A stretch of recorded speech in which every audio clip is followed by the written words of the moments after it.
Okay, we are streaming on Facebook and we are recording. Welcome to the commission meeting. Please go ahead, Lael. Thank you.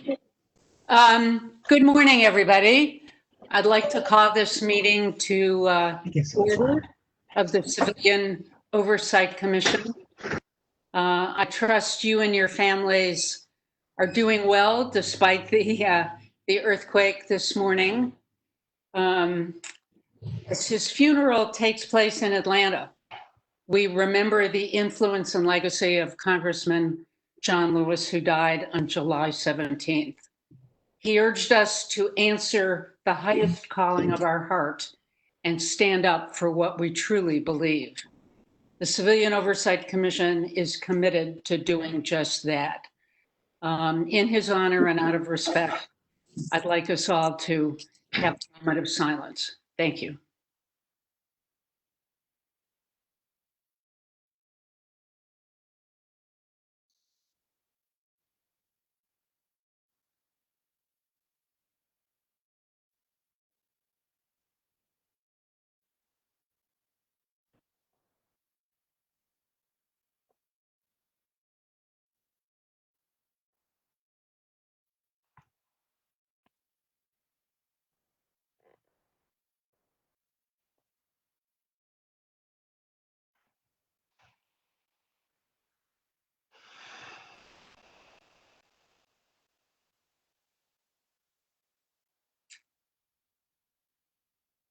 It gives me great pleasure to welcome all of you to the second of two meetings of the Civilian Oversight Commission that we'll be holding this month. Next month, we hold one meeting in August, on August the 20th. Of course, despite the fact that we're just having one meeting next month, our work continues. I want to take this moment to thank Patty Giggins, our previous chair, for her incredible service and leadership the last 2 years. She and our previous chair, Commissioner Bonner, have set a strong foundation for us to build upon. I look forward to working with our vice chair, Hernan Vera, and the rest of the commission to provide solid oversight of the Sheriff's Department. I also want to acknowledge our dedicated and hardworking staff who've been working incredible hours to support the work of this commission. And of course, a special thanks to our executive director, Brian Williams, for all the work that he does. At this moment, I'd like Ingrid Williams, if you would take the roll, please. Commissioner Tolentino? Here.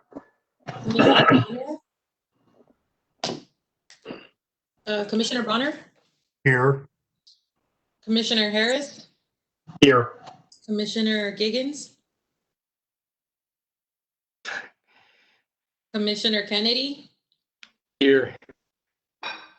Commissioner Thompson? Present. Commissioner Ochin?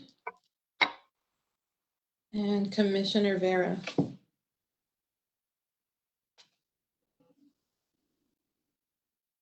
That is all.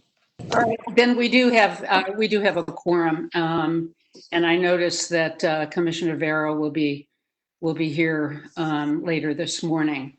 At this point in time, I'd ask Commissioner Kennedy if he would lead us in the Pledge of Allegiance. Sure. I pledge of allegiance to the flag of the United States of America and to the republic for which it stands, one nation, under God, indivisible, liberty, and justice for all. Okay.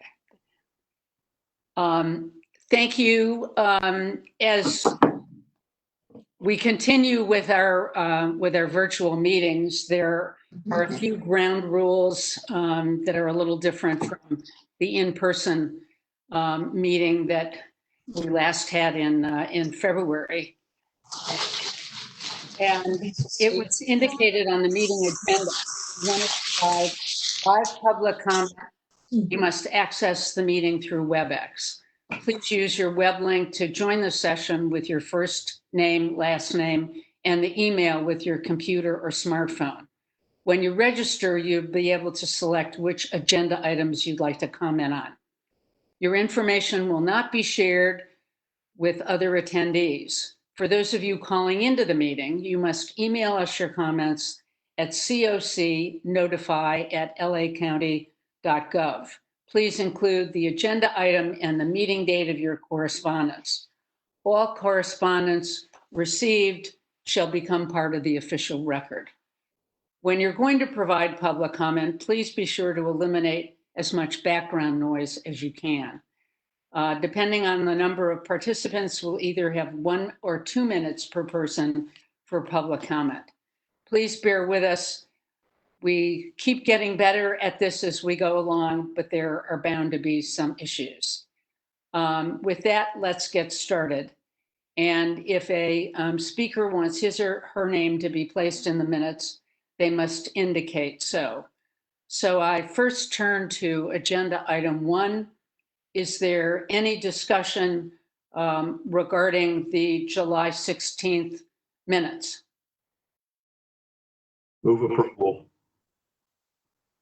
I'm sorry? Move approval. Before we do that, I'd like to know if there are any public comments, Jennifer, about the minutes? Yes, there is one person who has signed up for public comment on administrative items. Would you like me to call them now?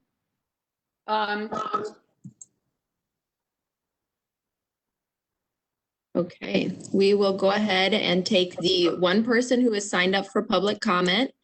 Eric Volat, please go ahead and provide your public comment for administrative matters. Eric, you are unmuted. I'm gonna listen for. I'll circle back. Got it. Thank you very much, Eric. Okay, Lael, that concludes our public comment for this item. So we have a motion. Is there a second? Second. All in favor? Aye. Aye. Any opposed? All right, the motion carries. At this point in time, I'd like to move to agenda item number 2, which is the update from the Secret Deputy Subgroups Ad Hoc Committee.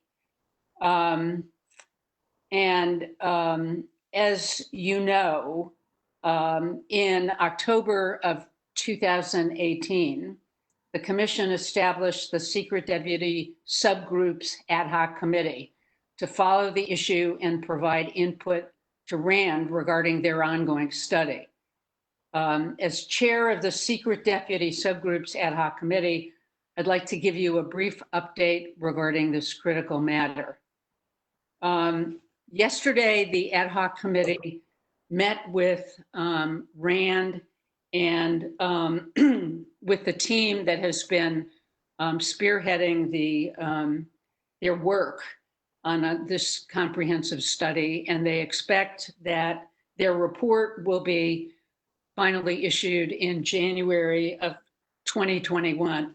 A delay, they say, because of the pandemic.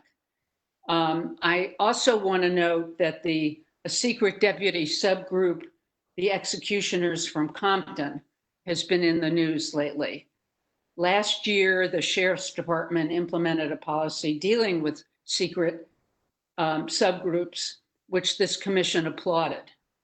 The new policy, however, hasn't seemed to have stopped the executioners. To say we're outraged about this is an understatement. At this point, I'm going to ask the Inspector General, Max Huntsman, to give a few brief remarks on this issue. Max? Good morning.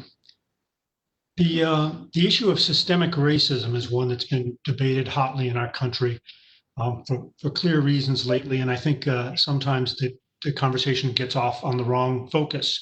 Systemic racism exists in the Los Angeles Sheriff's Department, but as I've said before, it is not something caused by individual deputies. There's no deputy who joined a sheriff's department without secret societies. They've existed since 1970s. In 1970, a group of deputy sheriffs, 4 of them met at the Fujiyama Inn, which the sheriff's department at that time referred to as the Jap Shack. I mention that because 3 years earlier, the case of Loving versus Virginia was decided by the U.S. Supreme Court and outlawed the laws against interracial marriage. It was only 3 years before that. So we're talking about racism that was systemic under our law and was only taken down as a result of court action. That group at the Jap Shack formed something called the Little Devils. They put tattoos on their ankles. The tattoos were numbered. And in 1973, the Sheriff's Department conducted an investigation of that group. They actually had transparency and accountability. They identified the members. They identified what they were about. And that's the first historical record I've seen of deputy gangs born in racism and then later on adopting secrecy. The secrecy began in 1990s when the Vikings were brought to public awareness and there was a lawsuit. The Sheriff's Department at that time did not do what it did with the Little Devils. Instead, it denied their existence, denied they were a problem, and fought a lawsuit that after verdict resulted in a $9 million payout. But the first lesson they learned was to deny. After that organization was declared a white supremacist organization, the Sheriff's Department learned the lesson of hiding, secrecy. And the secret societies were not discussed after that for years until the FBI started a probe, which identified the Vikings again, ultimately resulted in Sheriff Tanaka showing his Viking tattoo in federal court while he was convicted of criminal charges. And during that time, the secret societies flourished in secret. After that FBI probe, the banditos were exposed. They were exposed again by lawsuit. The sheriff at the time vowed that he would do a public investigation and report, but never delivered that. The previous administration, not the current one, continued this veil of secrecy, denial and hiding the existence of secret societies by allowing the members of these groups not to testify against their fellow members, although there is a written policy that states that they must do so. Last year, the COC made a public direction to me to investigate the secret societies. And shortly after that, the department shut down our computers. During that blackout, the Sheriff's Department conducted a criminal investigation of the Banditos, an incident in which there was an assault by Banditos members at the Kennedy Hall. That investigation amounted to a cover-up. The reason I say that is because having examined it after the fact, we have learned that there were 23 deputies, other than those who were the targets, who were not required to give statements against, in some cases, against their fellow secret society members. But in all cases, they chose not to testify, those 23 deputies, and they were not required to, even though sheriff's policy in writing states that they must.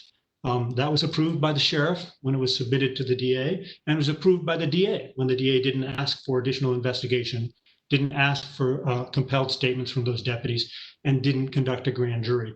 So as a result, a criminal prosecution was avoided, one in which the facts and details of the Banditos might have come into public light.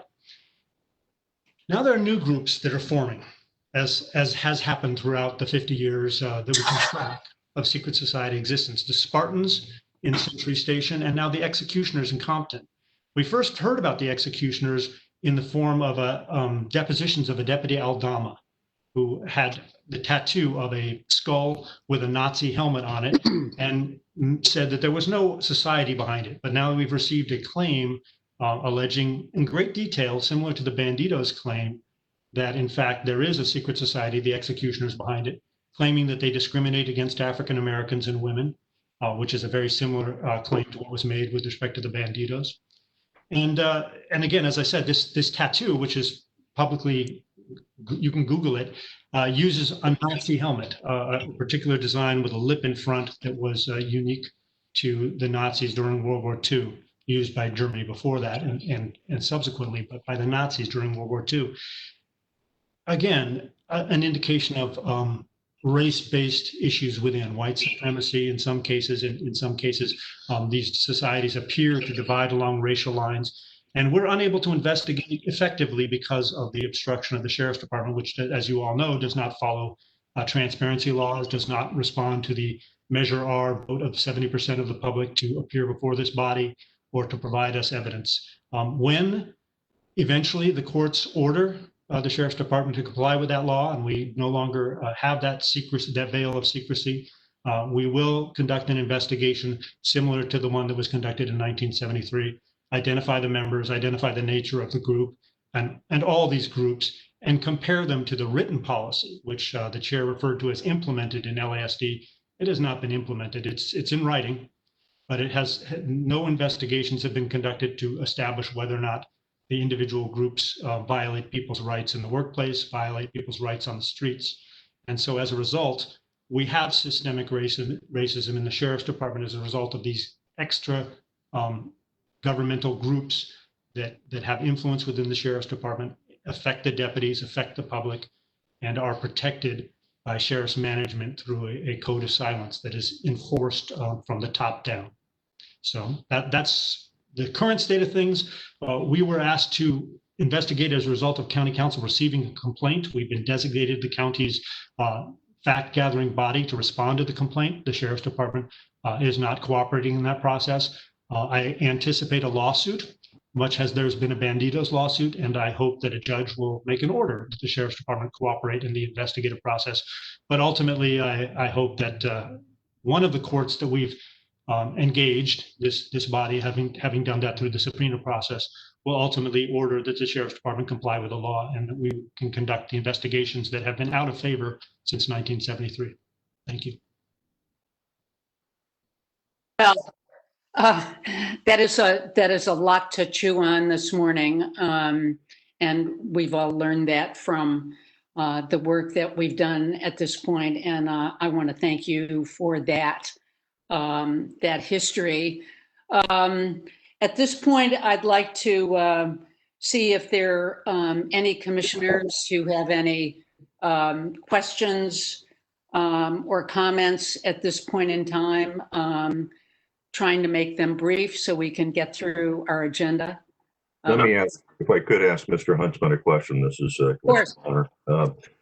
First of all, just from your review, are you able to say, Mr. Huntsman, whether the 3,000 boys, which was a deputy clique identified by the Citizens Commission on Jail Violence back in its report in 2012, whether that clique still exists within the LA County Jail, or can you say one way or another?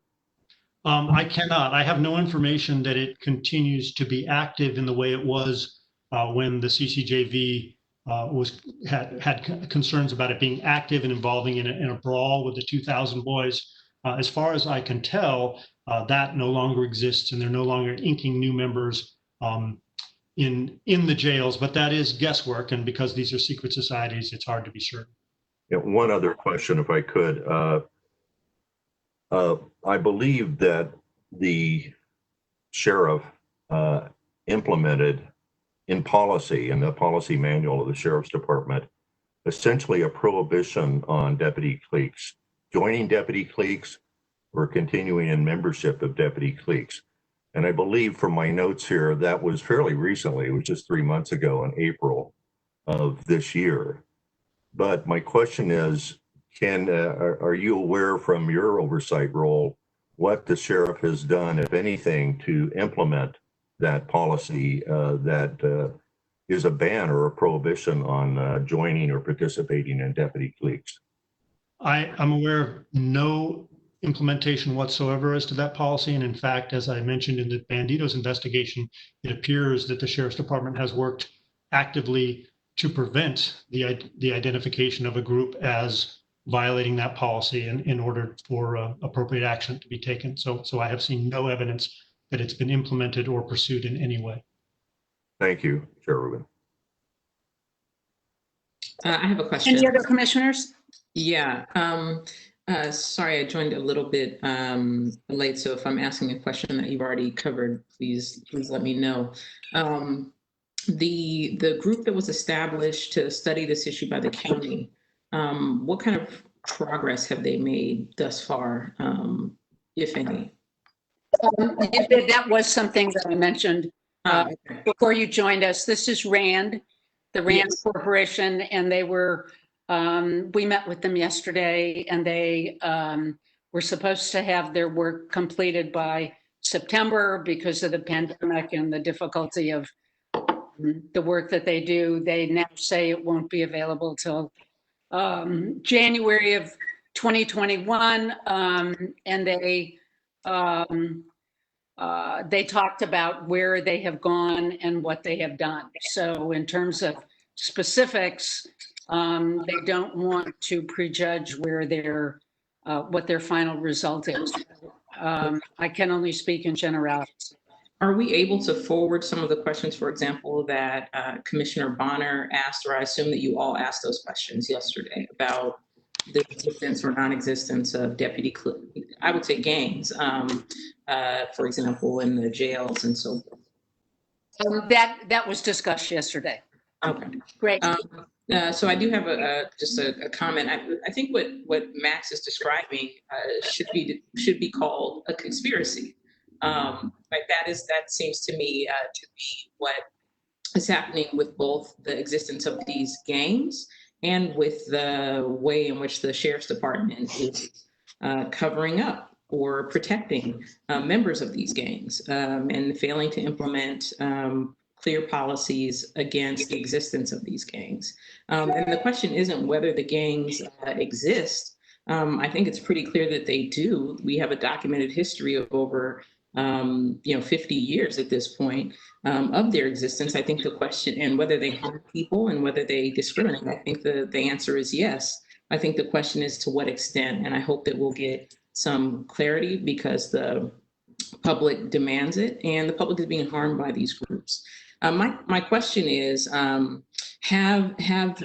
the OIG been able to review any civilian complaints that might give us some insight into into the substations where these gangs are alleged to exist and how they're operating?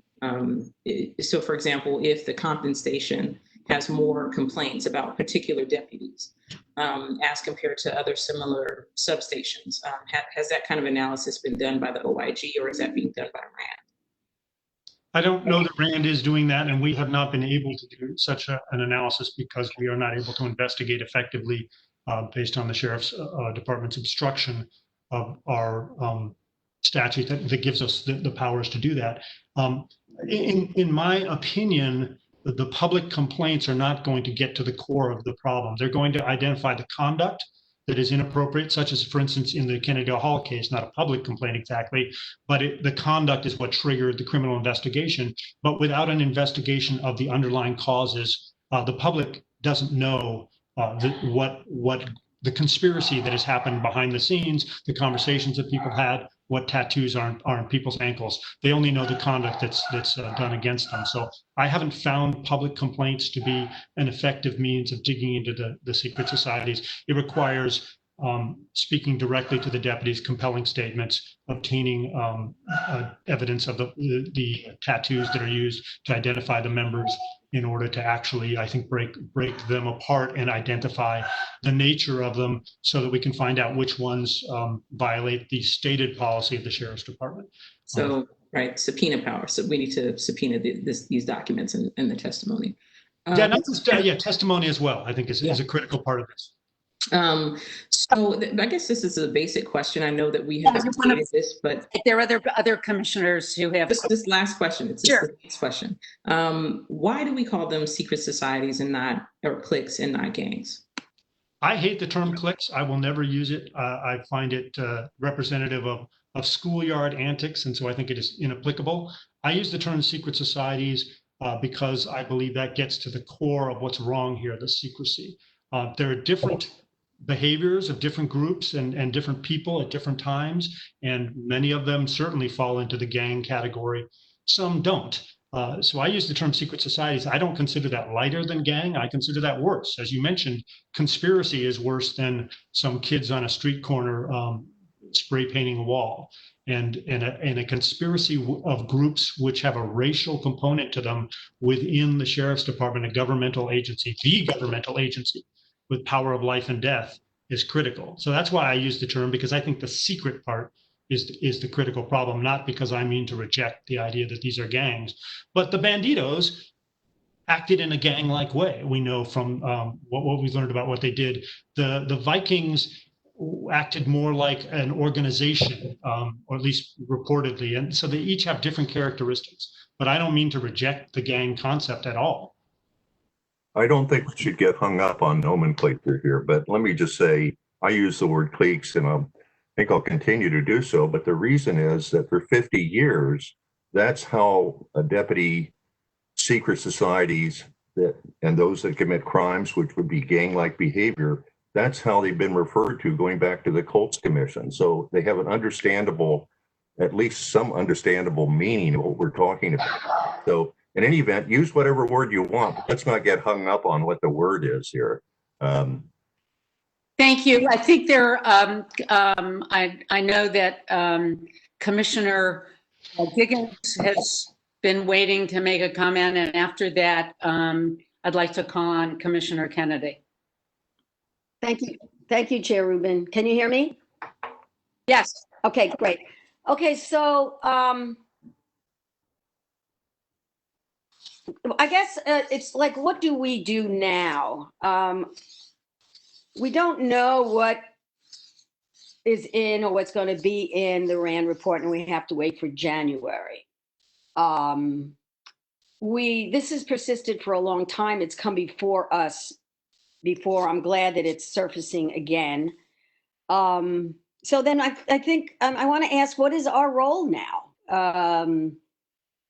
Can we find out indeed if the Sheriff's Department has done some kind of implementation, beyond making a declaration that it's not allowed? Perhaps some of that has gone on, but since it's not cooperation with the OIG's office, perhaps we can invite someone to come and let us know about their implementation plan, what they have done to clear this up and change the image that persists of the Sheriff's Department being infiltrated by these cliques, gangs, secret societies. So I guess that's a question for us right now. Do we wait for RAND? Do we wait for RAND, or is there an action that we can take, or make some requests and find out what's going on? Well, I think what you've just done is you've saged what we would hope to have happen at our August meeting. And I look forward to inviting the sheriff to come and talk about the implementation of this policy. I have been eager for a response from RAND. That keeps getting pushed off. You're absolutely correct, in my opinion. We can't wait until January. So I do intend to move forward and have the sheriff come and talk about the implementation of his policy. So thank you for that. And Commissioner Kennedy, you had a question or a comment?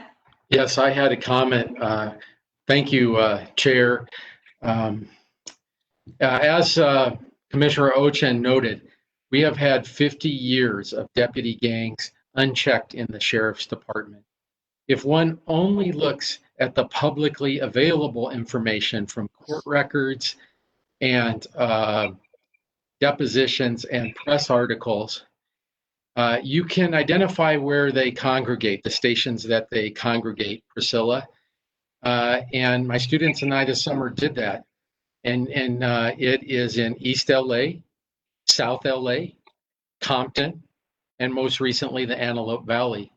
If you take the census records for all of the LA Sheriff's Department stations, I think there are in the mid-20s, the deputy gangs always crop up and thrive in struggling communities with lower income populations and high concentrations of minorities.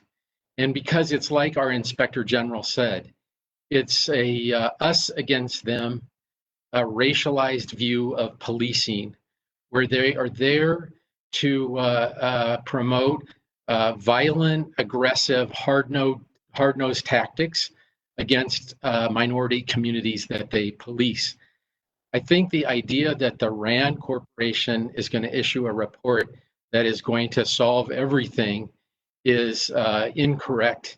And I advocate that this commission or the ad hoc subcommittee host town halls in each of the affected areas, East LA, South LA, Compton, and the Antelope Valley, to hear from the community about what is going on. You know, my students and I have found 17 deputy gangs to date, or cliques, whatever you want to call them. Some historical, some ongoing. I'm sure there are more. And I just feel like we should be more affirmative in our investigatory efforts. And while I agree we should do everything we can with subpoena power to uncover what the sheriffs have done, I think there are a lot of people in the community who have experienced firsthand what these deputy gangs are doing. And we should go to those communities and find out. And I really appreciate the opportunity to speak, Lael, so thank you.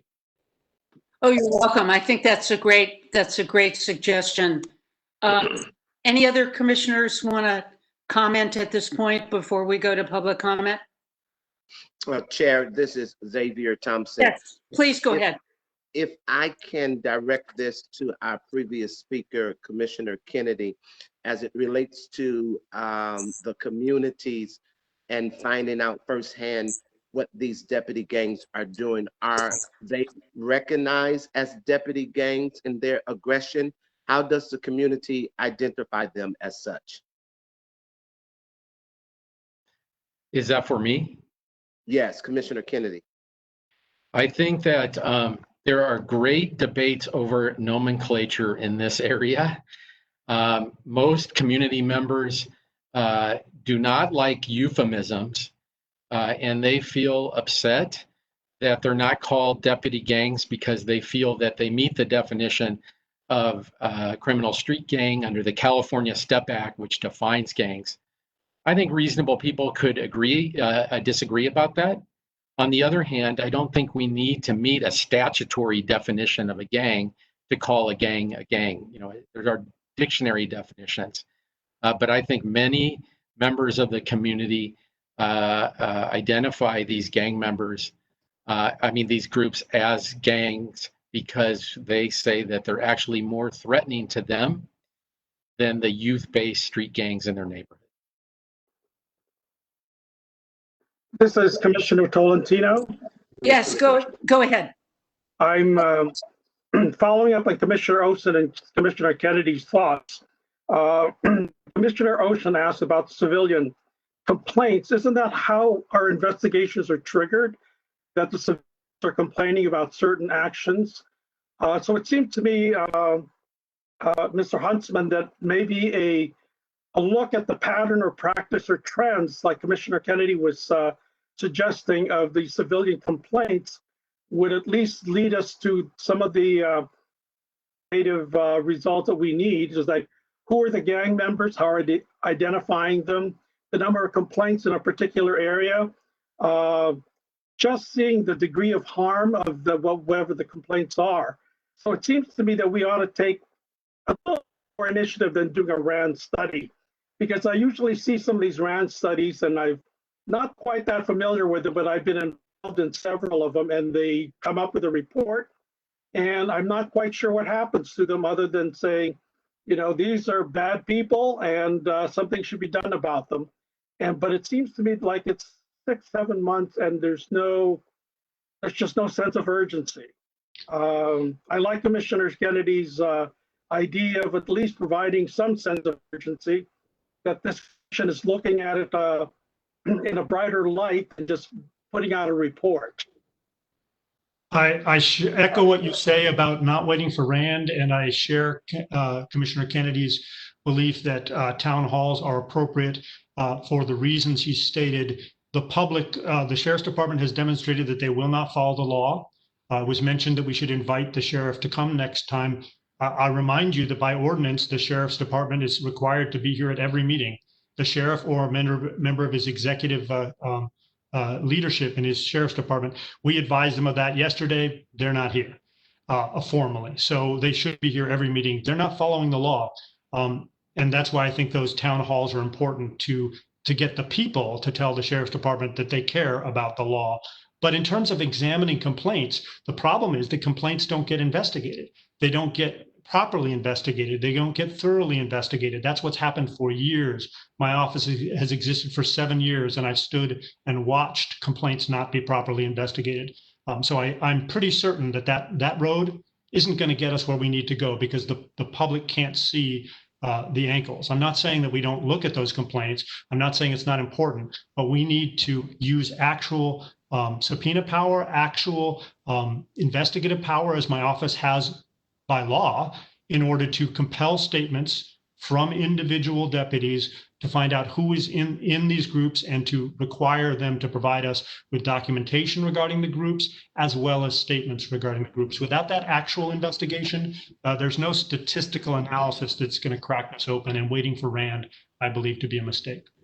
I agree with that. And just so that that our record is clear, when I was talking about inviting the sheriff, I meant Sheriff Villanueva for the next meeting to talk about the implementation or lack of implementation of this policy. But just so that we're all clear, there is a member of the Sheriff's Department who I believe has called in, Lieutenant John Satterfield, and he, unless he wants to address something now, will be discussing some references and comments to the ad hoc committee's report on use of force, which is a later agenda item. Can I just comment on the, I just think that I agree with Sean, I agree with Lael, I agree with Kaz, that we need to be proactive. And I hope that the fact that the sheriff is stonewalling here doesn't prevent the OIG from using what information is available. If Commissioner Kennedy and his law students were able to draft a report based on publicly available information, I don't see why the OIG or the commission can't partner or amplify or follow up on some of the recommendations that the Center for Juvenile Law and Policy at Loyola Law School is doing. I also think that we shouldn't dismiss civilian complaints, because they, as Commissioner Tolentino said, they can establish a pattern in practice. So if we see in Compton a practice of, for example, or East LA, of opening car doors that doesn't exist in other places, perhaps that is a part of the hazing or practice that's engaged in by one of these deputy gangs. And I know we don't want to get hung up on nomenclature, but I think we need to name the devil, right? We need to call things what they are. And shying away from calling something a gang insulates deputies from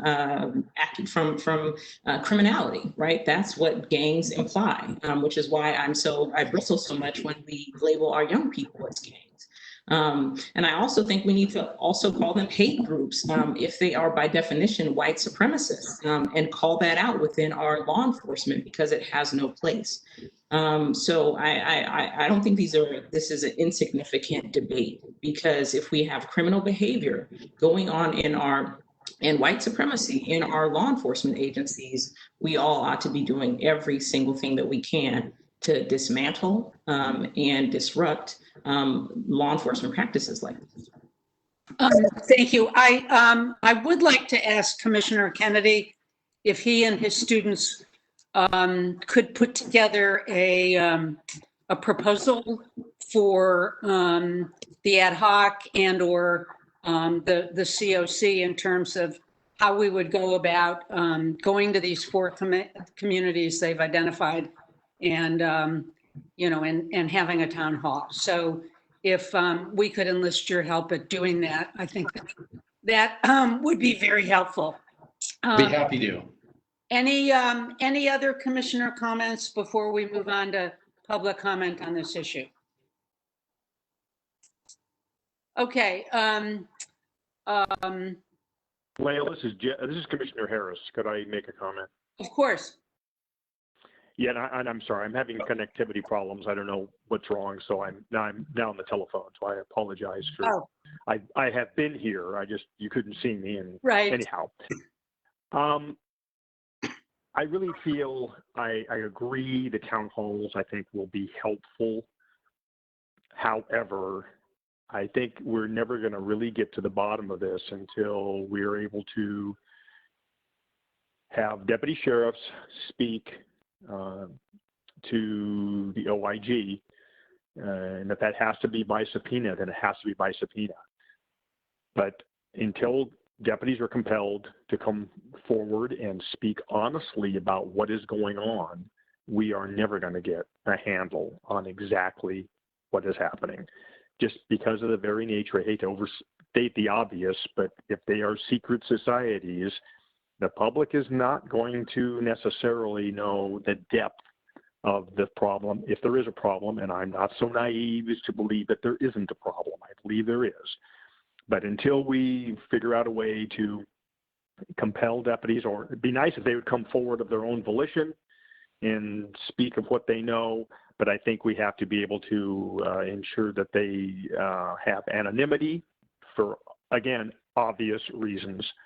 We're not going to get to where we want to be. So I just share that. I'm not sure how this commission can orchestrate that happening, but I believe that is what's going to need to occur if we're ever going to unearth exactly what the truth is about these groups within the Sheriff's Department. Oh, you are absolutely correct. Let's move on to public comment. Jennifer, how many people do we have? We have 7 people signed up for public comment. All right. If you would go ahead and call the names, and I'd like to limit the time to 1 minute, just to make sure that we get through this long agenda that we have and allow sufficient time at the end for general public comments. So please go ahead. Sounds good. Thank you, Lael. And before we start with our first comment, Ingrid, if you could provide an announcement in Spanish, please. Si desea tener una traducción al español de sus comentarios, diga la palabra español antes de comenzar y un traductor traducirá sus comentarios cuando termine de hablar. Gracias. Excellent. And our first comment will come from Gina Viola. Please go ahead with your comment, Gina. Thank you. This is terrifying and horrifying. And I think the time for getting together proposals is long past due. The fact that the sheriff does not answer to you, the Oversight Commission, does not answer to the voters, does not answer to the Board of Supervisors, is incredibly dangerous for our society. And the fact that he is running these secret societies in neighborhoods, the most marginalized neighborhoods, I'm worried if you go in and do town halls in those neighborhoods, there'll be terrible repercussions for the folks who speak out there. I think that's a really very dangerous and frightening possibility. I would like to see this commission do something to shut it down now. And what makes the most sense is to starve the beast, unfund him, defund the sheriff. If he doesn't have money to pay people in secret gangs to go out and kill people, he won't be able to do so. Thank you. And the next comment will come from Stephen Glickman. Please go ahead with your comment, Stephen. Yes, good morning, everyone. My name's Steve Glickman. I'm an attorney and co-counsel with attorney John Sweeney. We've been active in several cases, including the case where the Compton clique was exposed with Aldama's deposition. I have with me John Sweeney. He was unable to connect directly, but he's here on speakerphone, and I'd like to yield my time at this point to Mr. Sweeney. Thank you, Mr. Glickman. Commission, thank you for this forum, and thank you for the work that you do. I cannot possibly say what I have to say in 2 minutes, 1 minute or 2 minutes. You may subpoena me back, but I think you should listen to what I say, because I say the following, not for self-aggrandizement, but just to lay a foundation that why you should listen to me. I have prosecuted over almost a 40-year career more of these click gang cases against the sheriff's department than any lawyer in California. So I have a lot to say. You can learn a lot from me if you just give me 4 minutes. May I have 4 minutes? John, hello, this is Chair Lael Rubin. Unfortunately, it's part of public comment today, but we will look forward to hearing from you in the future. So thank you. Let me just say this. There is what Dr. King talked about as a fierce urgency of now. You need to act immediately. I am the lawyer who exposed to the world. I took the deposition of Samuel Aldama. I have been asking this commission, the Board of Supervisors, the Los Angeles County Office of Inspector General to investigate this scandal of unprecedented magnitude for a long time. You guys are dancing around the issue, and there is, as a jurist once said, a clear and present danger of a serious substantive evil right now. And that concludes your time. Thank you very much. And the next public comment will come from Edward Costello. Please go ahead, Edward. Good morning. Thank you all for continuing your public service during the time of the pandemic. I'm an 81-year-old white guy, so I'm not going to try and tell anybody of color what their tribulations are, but I'm going to raise, I think, a general question that applies to all of us. That is the role of the militarization of law enforcement in general as it bears on the gangs in the sheriff's department. Not just the fact that many of the deputies are former military people, and the fact that the Defense Department has offloaded wartime equipment to many law enforcement agencies, but the idea that the people in their neighborhoods are somehow the enemy. On the side of the trucks of the park rangers in the state of California, there are 2 words: peace officer.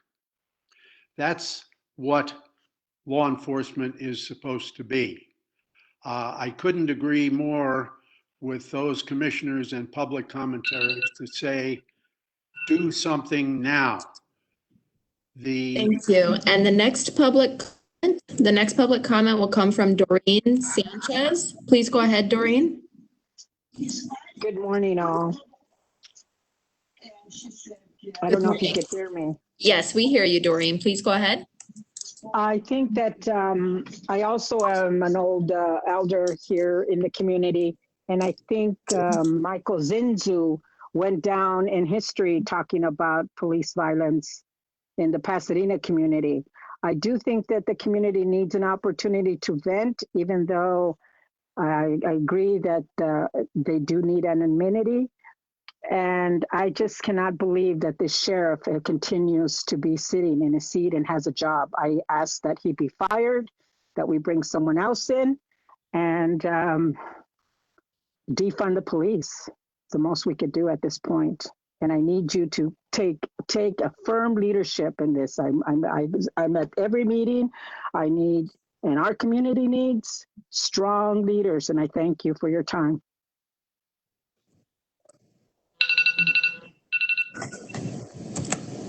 And the next comment will come from Joseph Mazelich. Joseph, please go ahead with your comment.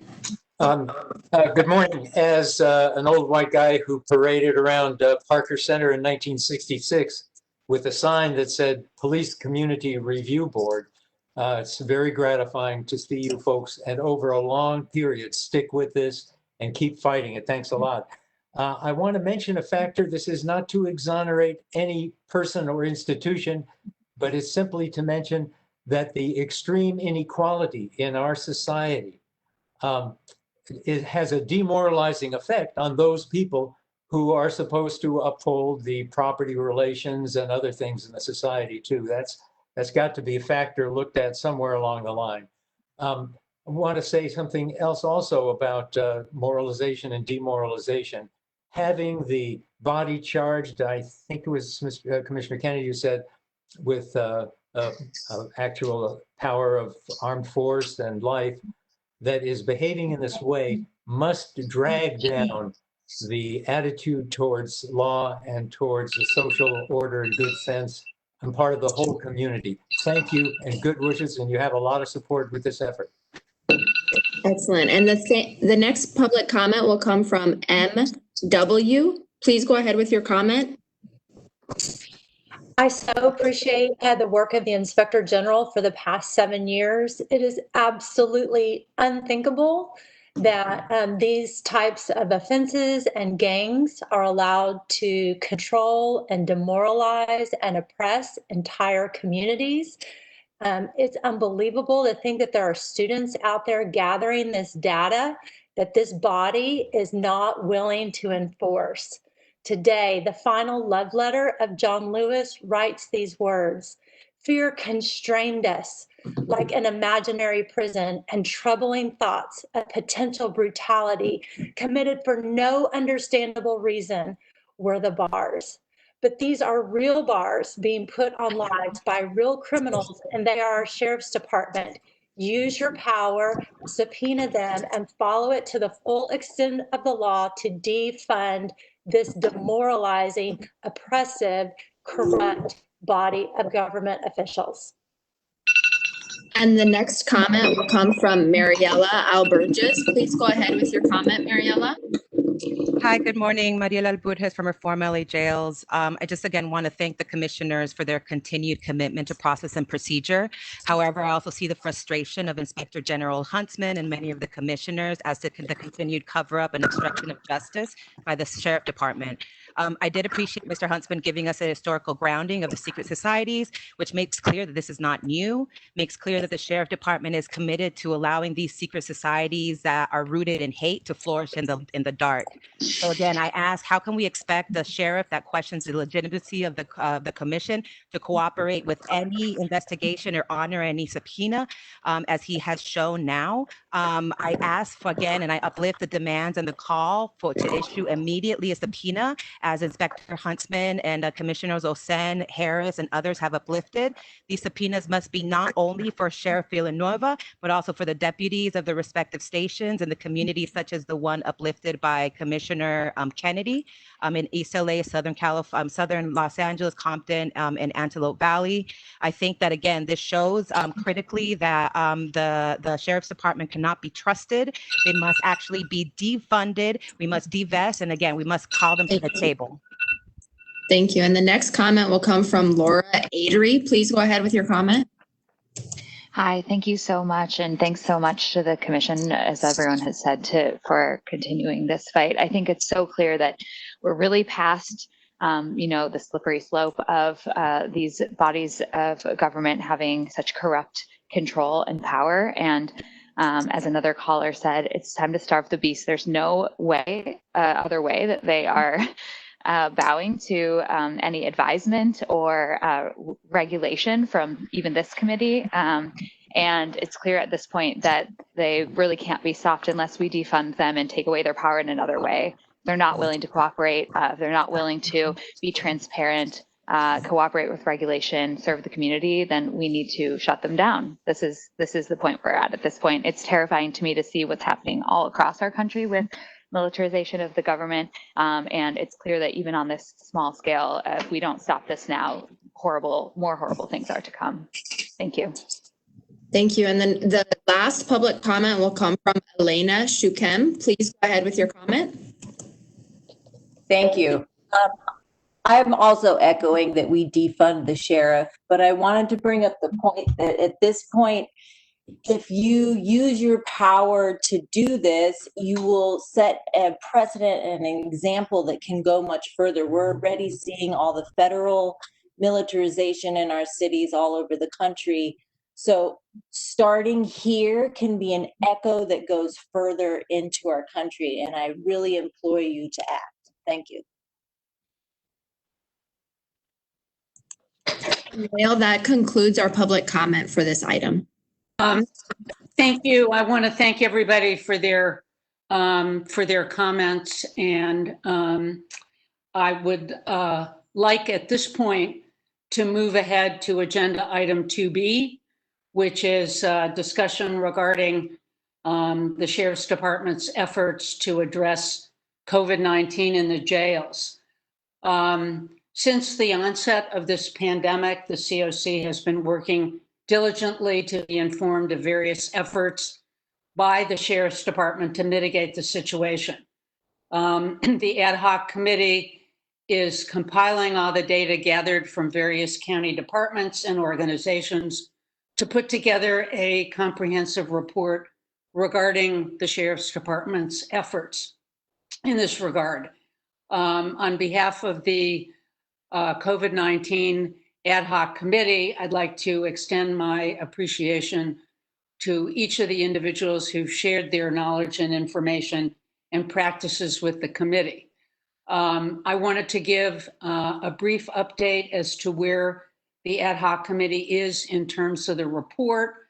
The report is nearing its completion, and I want to especially give kudos not only to Daniel Delgadillo from our staff, but especially to Commissioner Priscilla Ochen for the work she has done in helping draft this report.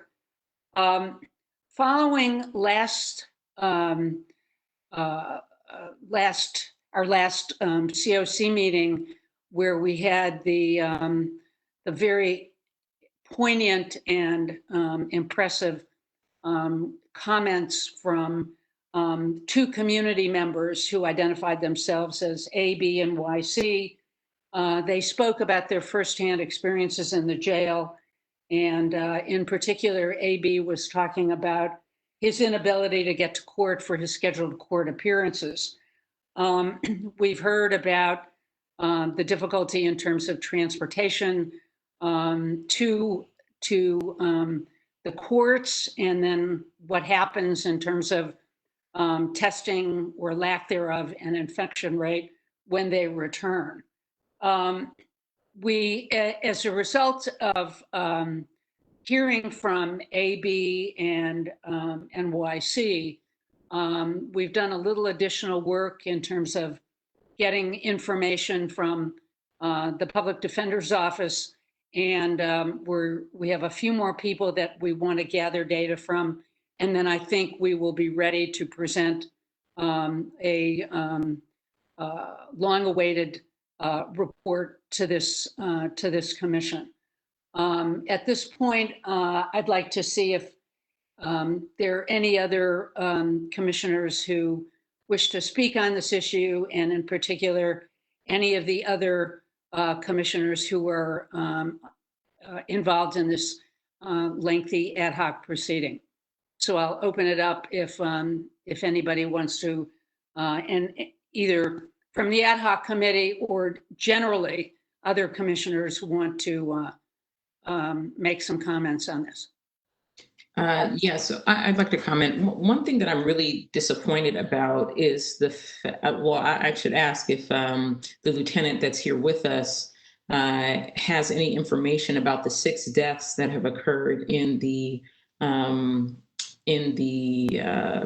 jails to date that are caused by COVID-19. We asked 2 weeks ago at our last meeting, when Commissioner Rubin raised this, it wasn't presented by the Sheriff's Department. Commissioner Rubin elevated the fact that there had been 6 COVID-19 related deaths. And we asked at that point for more information about anything that could be provided regarding those 6 people, their age, their treatment, why they were in custody, why they weren't released, those sorts of questions. And we haven't been provided with answers, to my understanding, yet. So, Lieutenant, I'm wondering if you have any comment on that, and then I'll respond afterwards. So, Lieutenant, can you comment on those 6 deaths? Are you prepared to comment on them?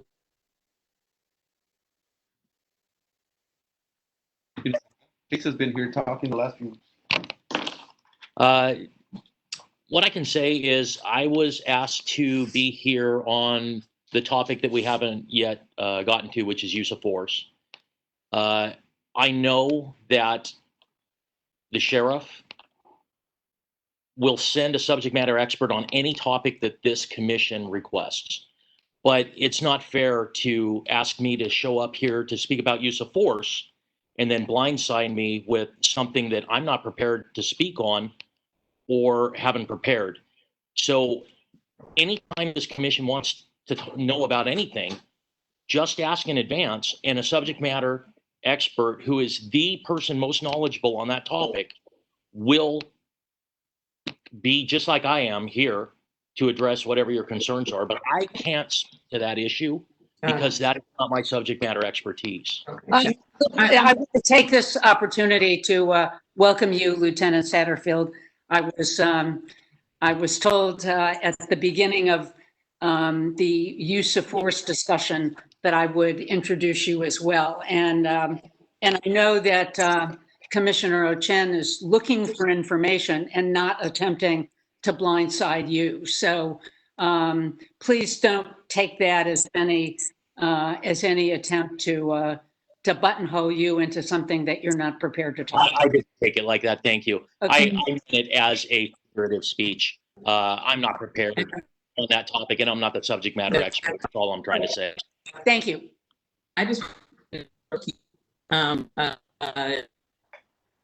were here and we were discussing an issue and you weren't asked about it. And so I wanted to make sure we didn't do that again. But we did ask about this. We did ask about this 2 weeks ago. We did ask for information. So there was a request to the Sheriff's Department, and no one is here to discuss it. And these are 6 people who, but for being in the jails and exposed to COVID-19, would be alive today. And we should be discussing how this happened, because this is a tragedy that didn't need to happen. And that's our main focus, is preventing needless suffering and death. And I think we need to approach this with the urgency that it demands. And we have too many people in jail. And what we've heard from what I've seen, I can only speak for myself, this is not being well managed. The issue of COVID-19 is not being well managed in the jails, as far as I'm concerned. If I could make a comment, Chair Rubin, this is Commissioner Harris. Please go ahead.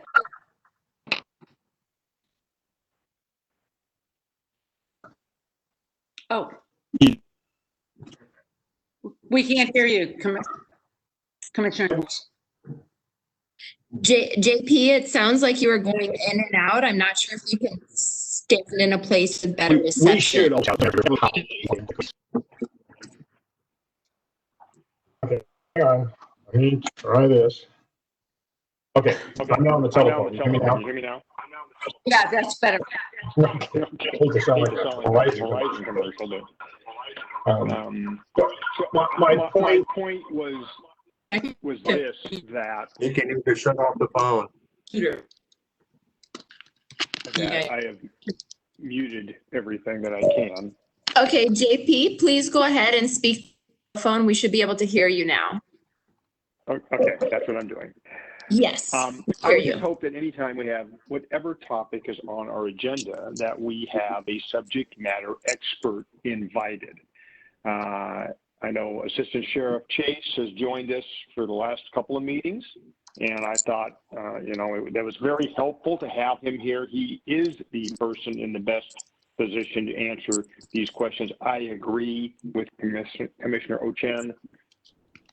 We have asked for this information weeks ago. Again, this is no reflection on Senator Satterfield, because it's not his area of expertise. But just as a general comment, it's like we have been asking for this information for at least 2 weeks now, and we should have that. We aren't asking for, confidential medical information of any individual, but I think in general terms, we should know the age, the custody facility where this death occurred, and what the circumstances were. Shouldn't be protected information. We should be able to get that. So again, my more general point is whatever we put on the agenda, whatever the topic is, we should make sure that we invite the departmental representative who is the subject matter expert in an area, so we don't go through this all the time. And again, I think today would have been very helpful to have Assistant Sheriff Chase here and or the head of the health services for custody, correctional health services, to help us with this information. So that's into my comment. I would ask Mr. Williams and our staff to make sure that we receive this information as quickly as possible from Assistant Sheriff Chase or whomever his designee is going to be, so that we don't wait until the next meeting. We can have this in writing, that this is information we've asked for, and we should be able to give it as soon as possible. Madam Chair, I would like to point out that Assistant Sheriff Chase was actually willing to attend today's meeting, and probably because of miscommunication by myself, I told him that he would not need to be here because we thought that this update was going to be something a little different, just an update from the ad hoc. So I do want to say that Chase was willing to attend, and we will follow up with him and ensure that we have a SME available for our future meetings. Thank you.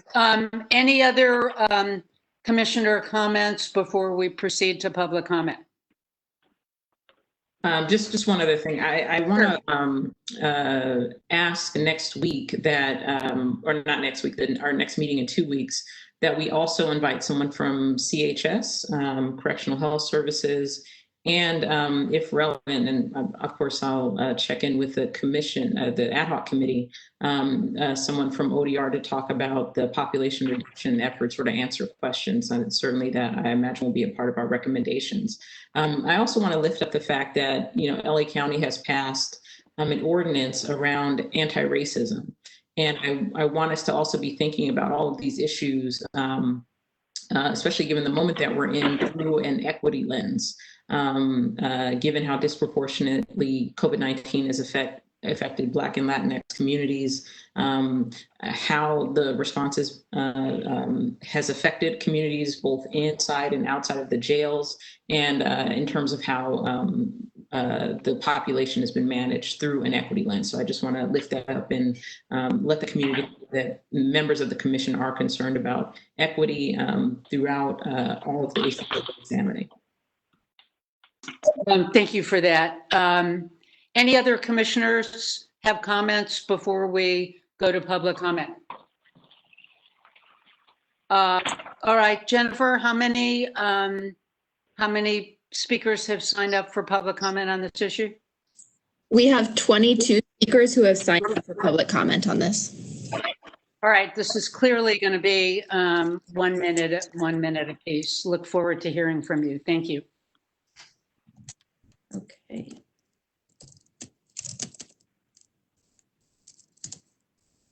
Jen, would you like me to make the Spanish announcement?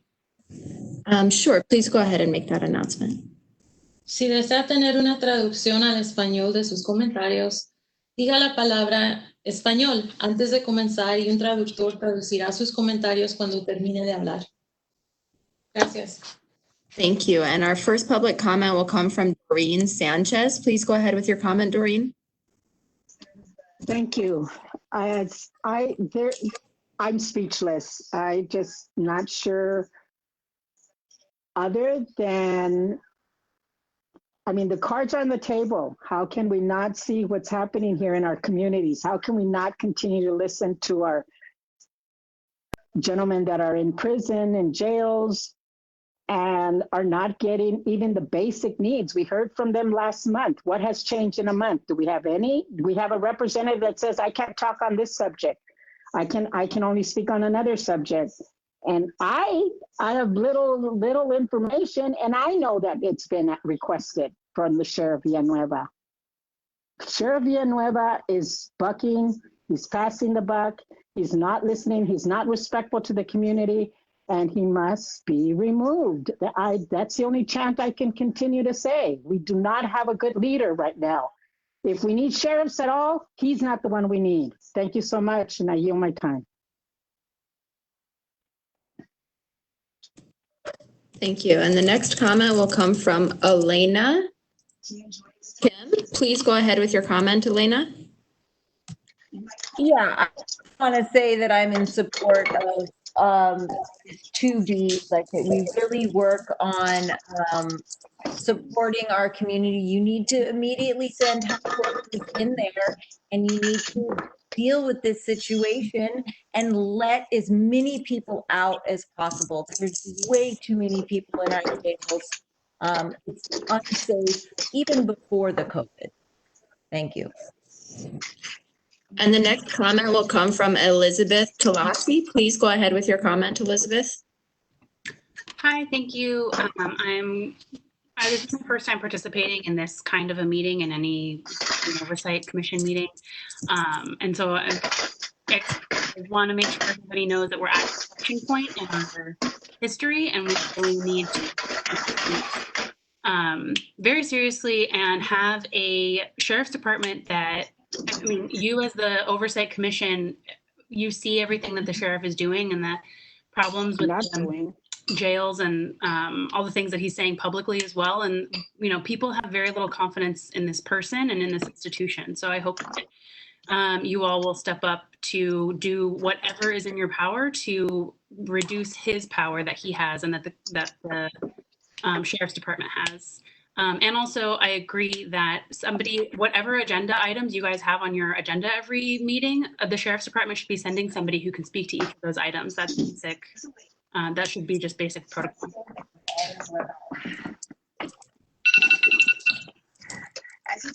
And the next comment will come from Mariela Alberges. Please go ahead with your comment, Mariela. Hi, Mariela Alburges, Reform LA Jails. Again, I just want to ask and uplift the importance of the presence and the leadership of the different jails, as well as correctional health, to actually be present at these meetings. It's very clear that the sheriff, the assistant sheriffs are not committed to actually being upfront as to what's happening within our jails. They are only committed to wasting the time of the commission and the public. And again, it's costing lives. I'm still trying to process that. During the last commission meeting, we heard about the 5 additional deaths. That should not be the case. The situation is not getting better within the jails or outside of the jails. So the only solution that the public and we see is, again, decarceration. We're very much looking forward to the ad hoc committee's long-awaited report. Our community encourages the ad hoc to publicly present their report and recommendations to the Board of Supervisors and the Sheriff's Department so that it can become part of the already growing greater conversation at the county level as to alternatives to decarceration, alternatives to incarceration and defunding law enforcement. Decarceration now. Thank you. The next comment will come from Joseph Maislich. Please go ahead, Joseph. Thank you. This will be a short comment. I've heard the sheriff speak to the board, and I don't recall what he said to the commission about the subject of people dying because of the virus in the jails. We also have to count what happened to those people who were released from the jails in the program. Those who go to ODR are tested before they're put in housing and other kinds of services, I think. But what about the rest? This is part of the scorecard too. Let's not bury the dead, to use that phrase, by being satisfied with what is obviously a way of approaching the situation that leads to an undercount. That's my only comment here. Thank you for continuing to pursue this. Thank you. And the next comment will come from Apollonia Sullivan. Please go ahead.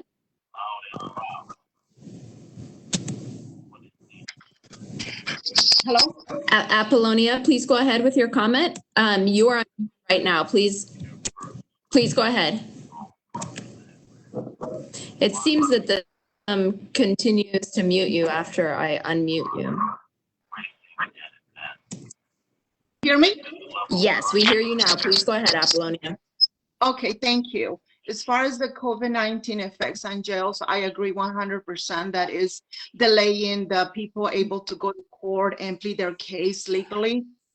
I'm not in agreement with that everybody needs to be let loose, because the effects on communities, I live 80% Hispanic, we see the effects and they're not good ones. They're not. And for everybody to just put their mindset on whatever political views that they have without really looking at communities is disenchanting and not right. And if we really want to fix it, we will fix the system and maybe put our energy in the public school system to stop the flow of people in jail. And it starts at school at third grade. If they're not reading, jails will be built for them. And that's where the passion needs to be put in the real conversation. Other than that, everybody, I guess, just likes to hear themselves, and it's not good, and it's not conductive for communities like the one I live in and that I can speak about. Thank you. And the next public comment will come from MW. Please go ahead with your comment. MW, you are unmuted. Please go ahead with your comment.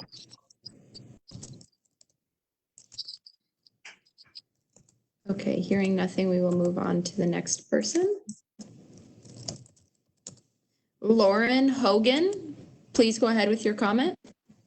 Hi, yes, thank you. As COVID-19 continues to threaten the lives of our loved ones within and outside the walls of LA County jails, I asked the commission to utilize their power of subpoena to request data and presence from the leadership and personnel within the jail system beyond Sheriff Villanueva, including leadership from correctional health to gain a clearer understanding to facility conditions in this time of COVID-19 and identify incarcerated individuals who qualify for immediate release. Okay, thank you. Thank you. And the next comment will come from Ellen Geezy. Please go ahead with your comment, Ellen.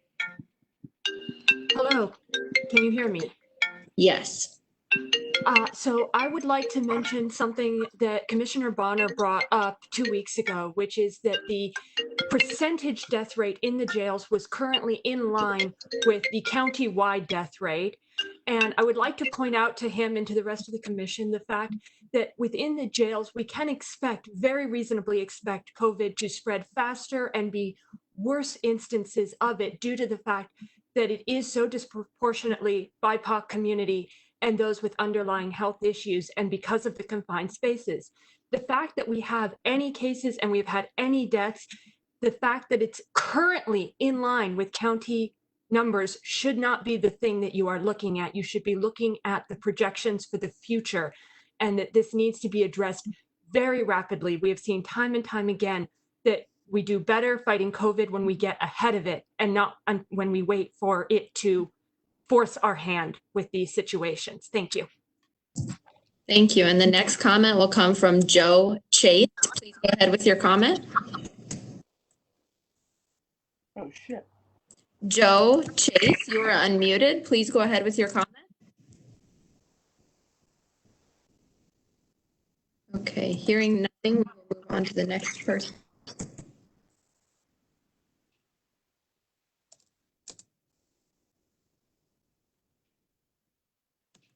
Laura Adrie, please go ahead with your comment. Hi, thanks again. I think it's just abundantly clear that LASD is not giving the appropriate priority level to ensuring care for the inmates, and they just must be held accountable. It's not enough to try to reform or expand their duties or reward them with more money when clearly they're mismanaging the exorbitant funds they already have and they're responsible for, while clearly neglecting their custodial duties, as we've heard time and time again, including the horrific accounts that the two brave individuals who were formerly incarcerated shared with us at last meeting.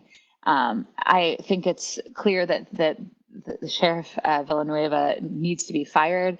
We need to defund this department, but in the meantime, we need to avoid and escape this kind of horrific mismanagement that is happening. The people who are still incarcerated are at risk every single day, and every minute that we're not taking immediate action on this. The fact that we're seeing, lack of action and clearly lack of care to really address this issue head on from the Sheriff's Department should be more than enough for us to take much more serious and swift action. Thank you. And the next comment will come from Josh Pineus. Please go ahead with your comment. Thank you, Josh Pineus, Anti-Recidivism Coalition. Where's the sheriff? Where's the sheriff? Testimony last week from 2 formerly incarcerated people is very uplifting, but predictable in terms of the results from the Sheriff's Department and their continued response and continued misinformation. There's no transparency given by the Sheriff's Department. There is no data. Are there masks? Are there clean masks? Are they being washed? Who's being quarantined? Are they being tested while quarantined? Are people being released, being tested? 6 people have died. That is tragic. Who were they? What was the circumstance of their death? We all have these questions, but the Sheriff's Department simply cannot answer these. Our incarcerated people deserve more. Where is the sheriff? I thank the commission very much for their work. Great. And the last public comment will come from Lucia Peer. Please go ahead with your comment, Lucia.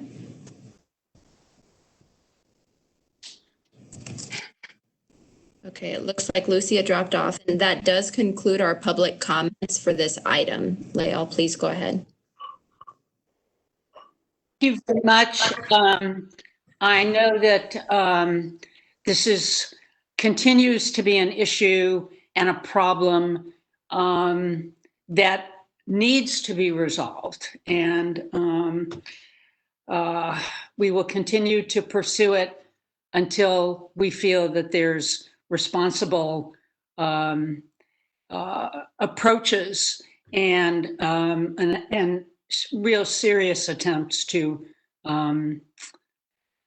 just preserve our the population that exists in the jail, and really make a concerted effort to make sure that this is the best possible work that the Sheriff's Department and the county can do in terms of helping to make these people safe. So, Lael, Commissioner Chair Rubin. Yes. I'm wondering if Commissioner Kennedy would be willing to share an update that he has on the issue of COVID-19. Sure. My understanding is from the Public Defender's Office that the deaths are now at 8. So it looks like there's additional deaths since the report.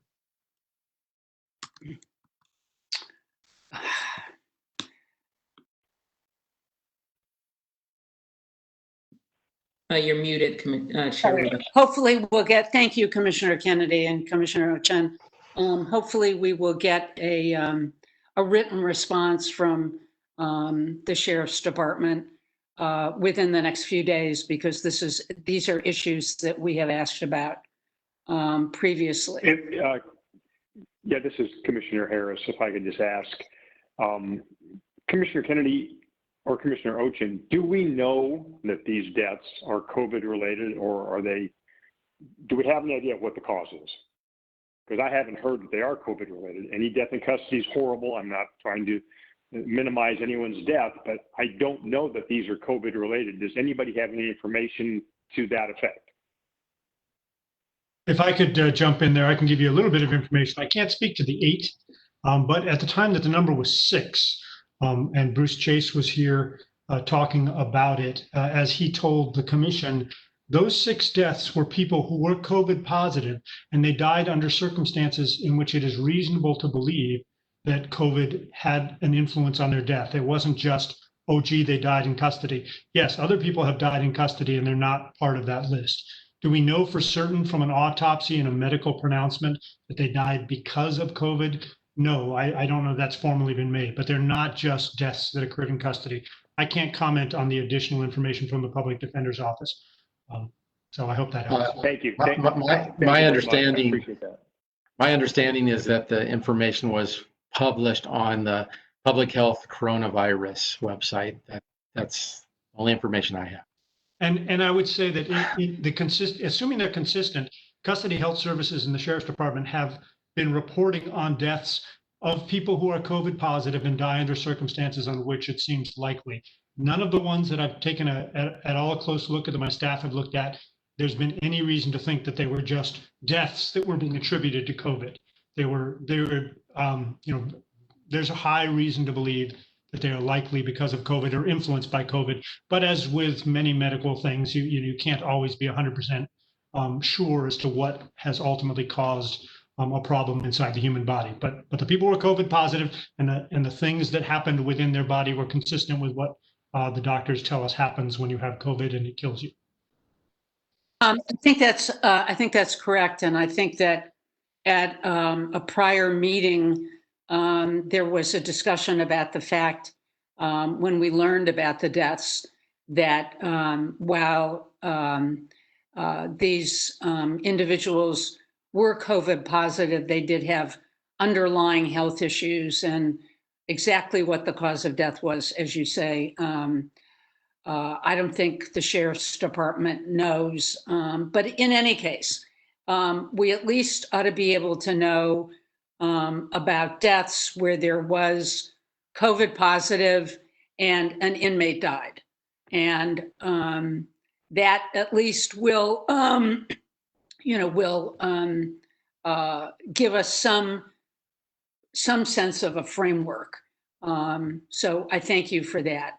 Leah, I'll just note that I posted a link to the public health website about COVID-19 in residential settings. And it appears that those deaths are listed on that website. There are 5 at Men's Central Jail alone. Thank you very much. I think this is probably a good time to take a 15-minute break. And then we'll come back to a discussion on use of force, and we will welcome Lieutenant Satterfield for his comments. So with that, my clock says 10:26. I'll see everybody back here at 10:31. Thank you.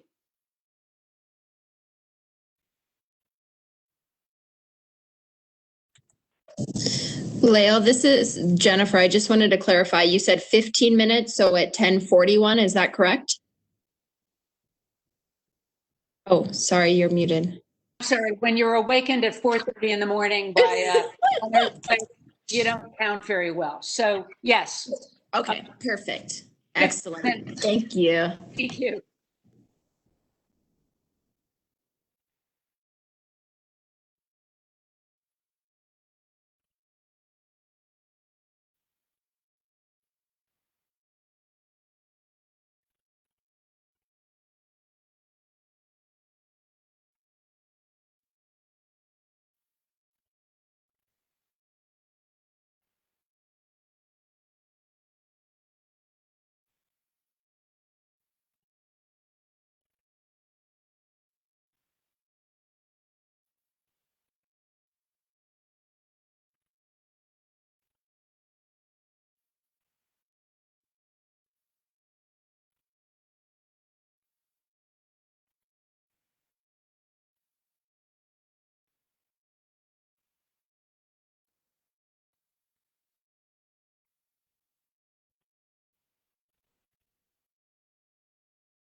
Okay, thank you, everyone. It is 10:41. If you are back and available, can you please make sure that your camera is on so that we can account for if you are here?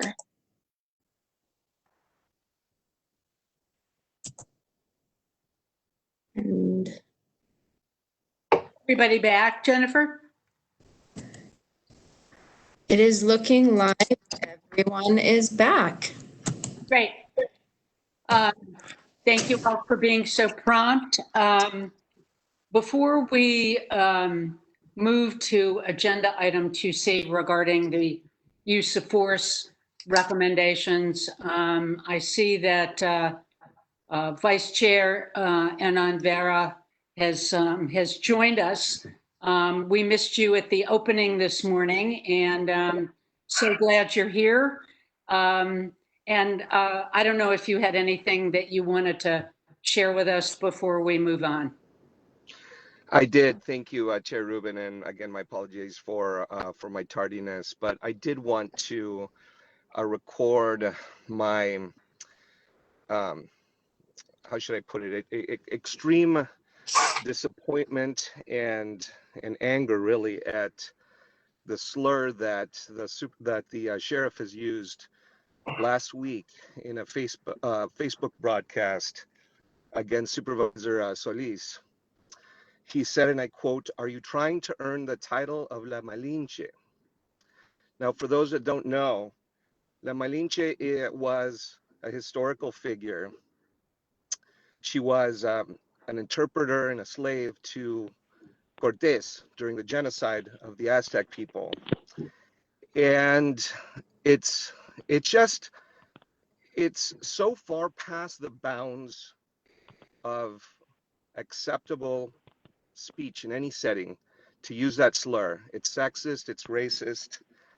It's disappointing that that kind of language is used by our sheriff against one of our supervisors.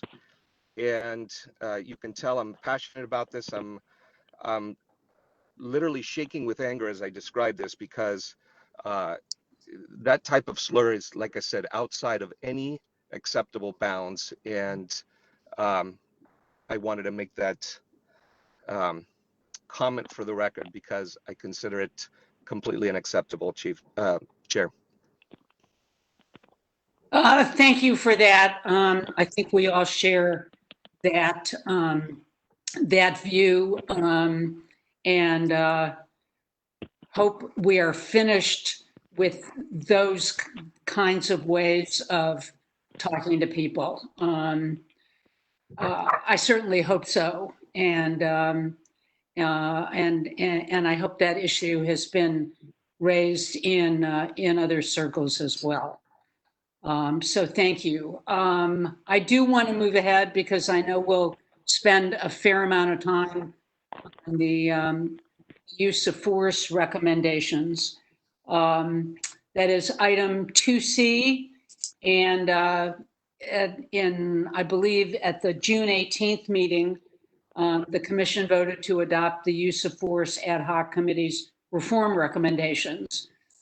Here to discuss the ad hoc committee's updated recommendations is Commissioner Bonner. Thank you for your work on this, and you have the floor. Thank you, Chair Rubin. By way of brief background, I think most of us will recall at our June 18th meeting, the ad hoc committee regarding use of force presented a set of reform recommendations that were adopted by the full commission with a slight modification that I'll mention in a moment. At the end of that meeting, after our discussion and after we had voted on the reform recommendations, it turned out that Lieutenant Satterfield of the LA Sheriff's Department wanted to be heard on these issues on behalf of the Sheriff's Department. As a consequence of that, the ad hoc committee on use of force several weeks ago, this was at our request, the committee met virtually with Sheriff Villanueva and Lieutenant Satterfield and others from the Sheriff's Department and heard that the LASD had concerns regarding the phrasing of, some concerns with the reform recommendations, but particularly 2 reform recommendations and their phrasing. And that's recommendations 1 and 3.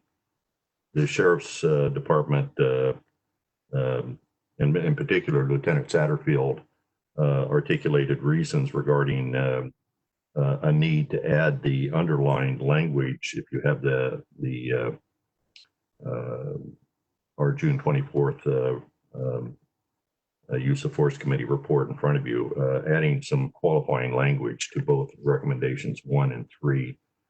And that is with respect to recommendation number 1, the qualifying language except in life-threatening situations. And with respect to recommendation number 3, unless it, the words, unless it is objectively impossible to de-escalate before using such force. Let me note with respect to that language that, as the commission itself will recall, on a 5-3 vote, the commission voted to delete that qualifying language. But I want Lieutenant Satterfield to be able to, on behalf of the Sheriff's Department, to be able to address why that qualifying language is appropriate in the minds, certainly from the point of view of the Sheriff's Department. So in a moment, I'm going to call on Lieutenant Satterfield to speak to both those 2 recommendations and the potential qualifying language. And also, by the way, any other recommendation that Lieutenant Satterfield, on behalf of the Sheriff's Department, wishes to address. But before I do, I just wanted to point out that the Use of Force Ad Hoc Committee has proposed some additional reform recommendations, and I just want to highlight those for the full commission. One is recommendation number 7. So this is in addition to the recommendations that the COC, the Oversight Commission's already approved. And recommendation number 7 kind of answers, in some ways, Commissioner Gagan's question: what can be done here about deputy cliques or deputy gangs, whatever their right term is. But number 7 recommends, new recommendation number 7 is immediately disband deputy cliques by implementing the sheriff's policy announced in April 2020. So that would be a new reform recommendation. It's one that could be implemented immediately by the sheriff, which is simply implementing his policy with respect to deputy cliques. Also, let me highlight recommendation number 10. The Use of Force Committee continues to recommend that it's essential that all lethal uses of force by deputies should be investigated by an agency other than the Los Angeles County Sheriff's Department. But we've added some language there that indicates that there are, of course, more than one way to have an outside investigative agency do this. Initially, we designated or recommended that this be the Office of the Inspector General. It would do the primary investigative lead on all lethal uses of force by deputies, but there are some alternatives, and so we've simply stated what those alternatives are. And then the other one that I would point out is a new or additional recommendation 13, which reads a recommendation that would exclude from the purview of collective bargaining agreements matters that relate to on-the-job accountability of deputies, including internal investigations and discipline. And I'll just say in that regard, that appears to the committee, or at least I think a majority of the committee, that to be a best practice, and we thought it would be a potential reform recommendation that should that would clarify that heads of law enforcement agencies, or such as the LASD, should not be bargaining away job accountability of deputies. So with that, those being the key additional recommendations that relate to the Sheriff's Department, I think it would be appropriate to call on Lieutenant Satterfield to essentially discuss 1 and 3, and Lieutenant Satterfield, any other reform recommendations that that on behalf of the Sheriff's Department you'd like to comment on. So let me call on you at this time to make your comments.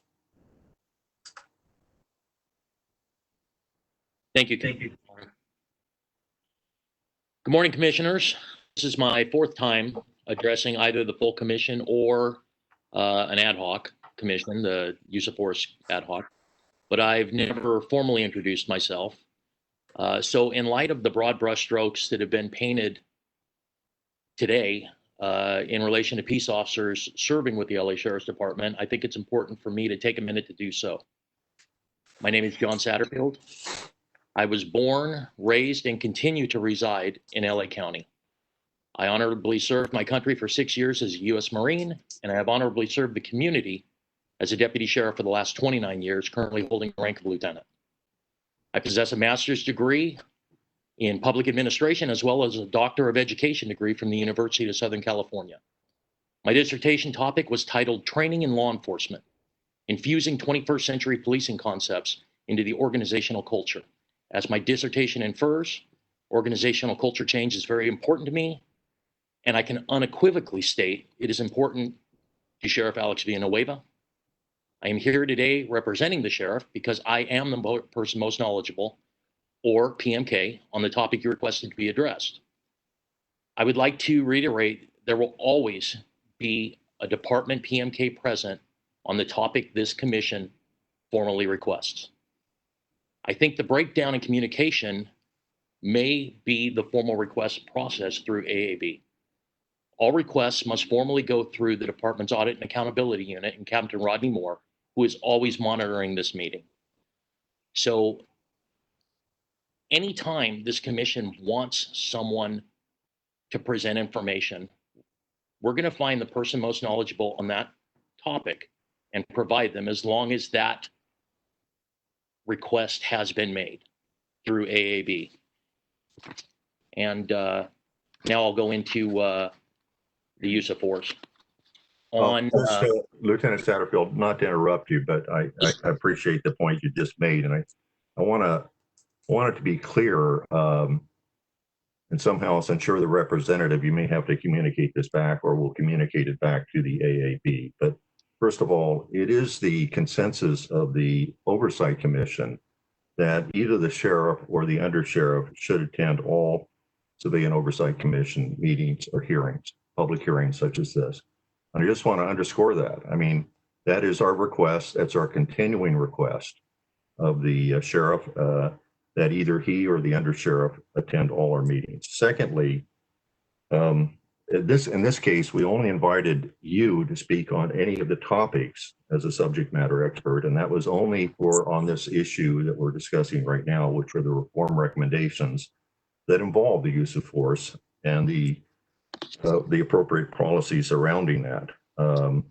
So the fact that other subject matter experts from the LA County Sheriff's Department were not here on other issues, that's on us, not you, not the Sheriff's Department. That's on us. We did not apparently make the request, and we'll make sure, or we'll do our best to do that in the future. But there's one point I just want to clarify, because it has to do, by the way, with the issue of recommendation number 7, which is immediately disband Deputy Cleeks. And that is that at our next meeting, and we'll communicate this in writing too, but we are requesting that the sheriff himself, Sheriff Villanueva, personally appear with any subject matter expert he wishes to have with him regarding what he has done and what he is doing and plans to do to implement his policy of prohibiting joining and participating in Deputy Cleeks. Okay, so I just want the verbal record to be clear. Then I'm going to ask the executive director to follow up in writing to make sure that all of these things are clearly articulated. So in any event, understand that, and I appreciate the fact that you commented on that initially, but I just wanted to make that as clear as we possibly can, what we're expecting for the next meeting.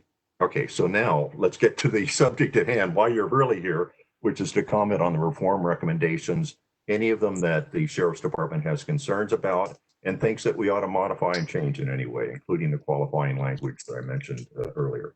Thank you. Thank you, sir. I'd like to start off by saying that I thought we got a lot of good discussion accomplished at the ad hoc committee. And I think moving forward, as for anything that's use of force related, I think that is a great venue for the department to really partner with the COC in coming up with something that will really be of use. And having said that, on item number 1, except in life-threatening situations was added. And the reason why is because without that in the recommendation, there's no way for a peace officer to legitimately take this seriously. It's great with it in, it's not without. There are situations out there where there is no way that you can prevent, and to reiterate, on number 1, it has to do specifically with chokeholds and other restraints of the carotid artery by any means. As I explained in the ad hoc committee, the LA Sheriff's Department, in my almost 30-year career, has never had a carotid restraint or chokehold policy or armbar policy where it's been allowed. The only move that's ever been allowed is the carotid restraint of the upper body, where the arm is placed around the neck and pressure is applied to the carotid arteries to restrict oxygenated blood flow, causing temporary unconsciousness, just like in any martial arts or wrestling move that would execute that to safely gain control of a person and bring that altercation to a peaceful end. The sheriff has moved that to the life-threatening serious bodily injury category now. It has been taken out of what used to be the assaultive high-risk category. So now the only time that that would ever, under our policies, be acceptable is something at the same level of deadly force or use of firearms. So in a situation where a deputy realizes that they're in a life-threatening serious bodily injury situation, it's showing a higher reverence for human life to still be able to use that carotid restraint. Because what other options are there? If you're in a life-threatening serious bodily injury situation, without this carotid restraint option, then what are you left with? Impact weapons to parts of the body that would cause predictably serious injury or death? Firearms? It's showing a higher reverence for human life. So that's why I felt that putting that language in there makes it something that can really be utilized and makes it something that everybody can get on board with. On number 3, immediately require de-escalation before resort to the use of lethal force.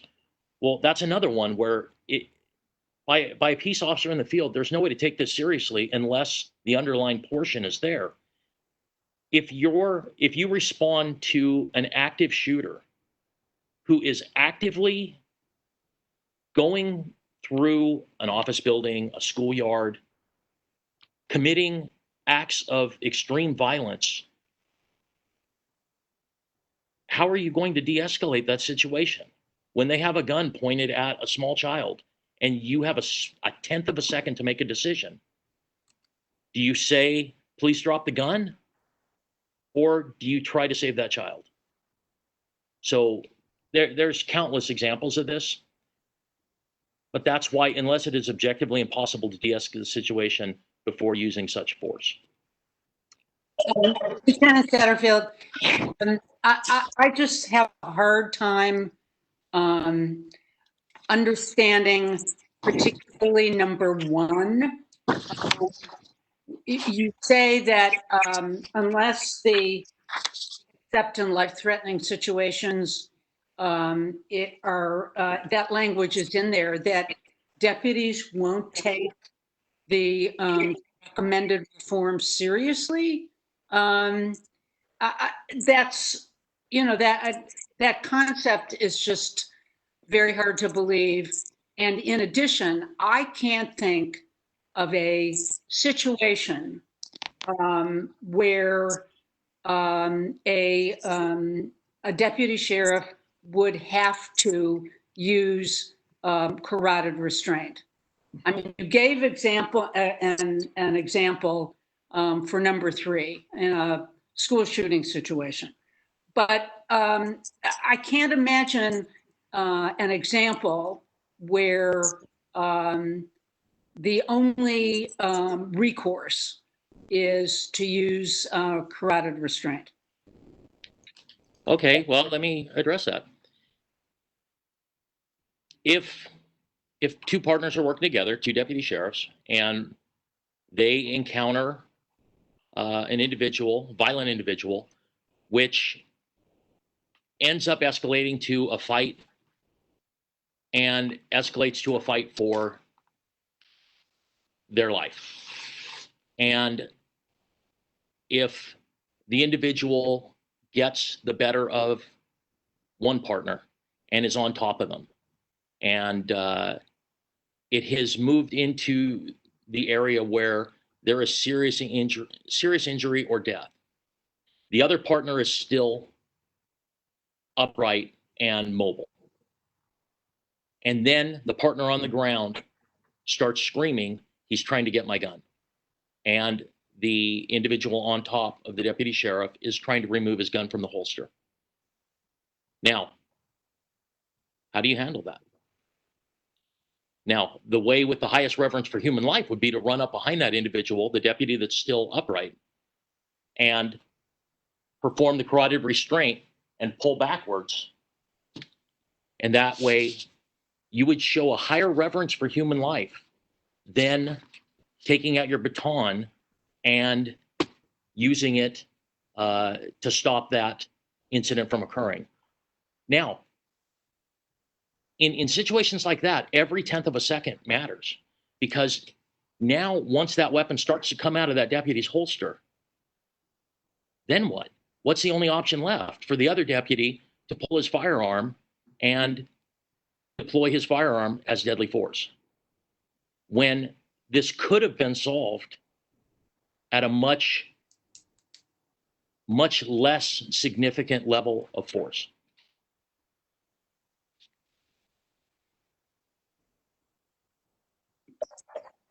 It just, I mean, I understand the example that you've given. It just seems that it is, to have that language in there is fraught with or conjures up overuse because it's the easier way out. We have, we'll never forget those visions of George Floyd in Minnesota. But what is really to prevent a deputy from doing something akin to that if you give them an out for a carotid restraint? They would have to, it's not an out, they would have to justify that this is a life-threatening serious bodily injury situation. It couldn't be used in a situation that didn't rise to that level. And that has been clearly defined in law enforcement. Tennessee versus Garner is the Supreme Court decision which ruled on that. And these situations are situations that there is a credible threat of death or a significant credible threat of death or serious bodily injury.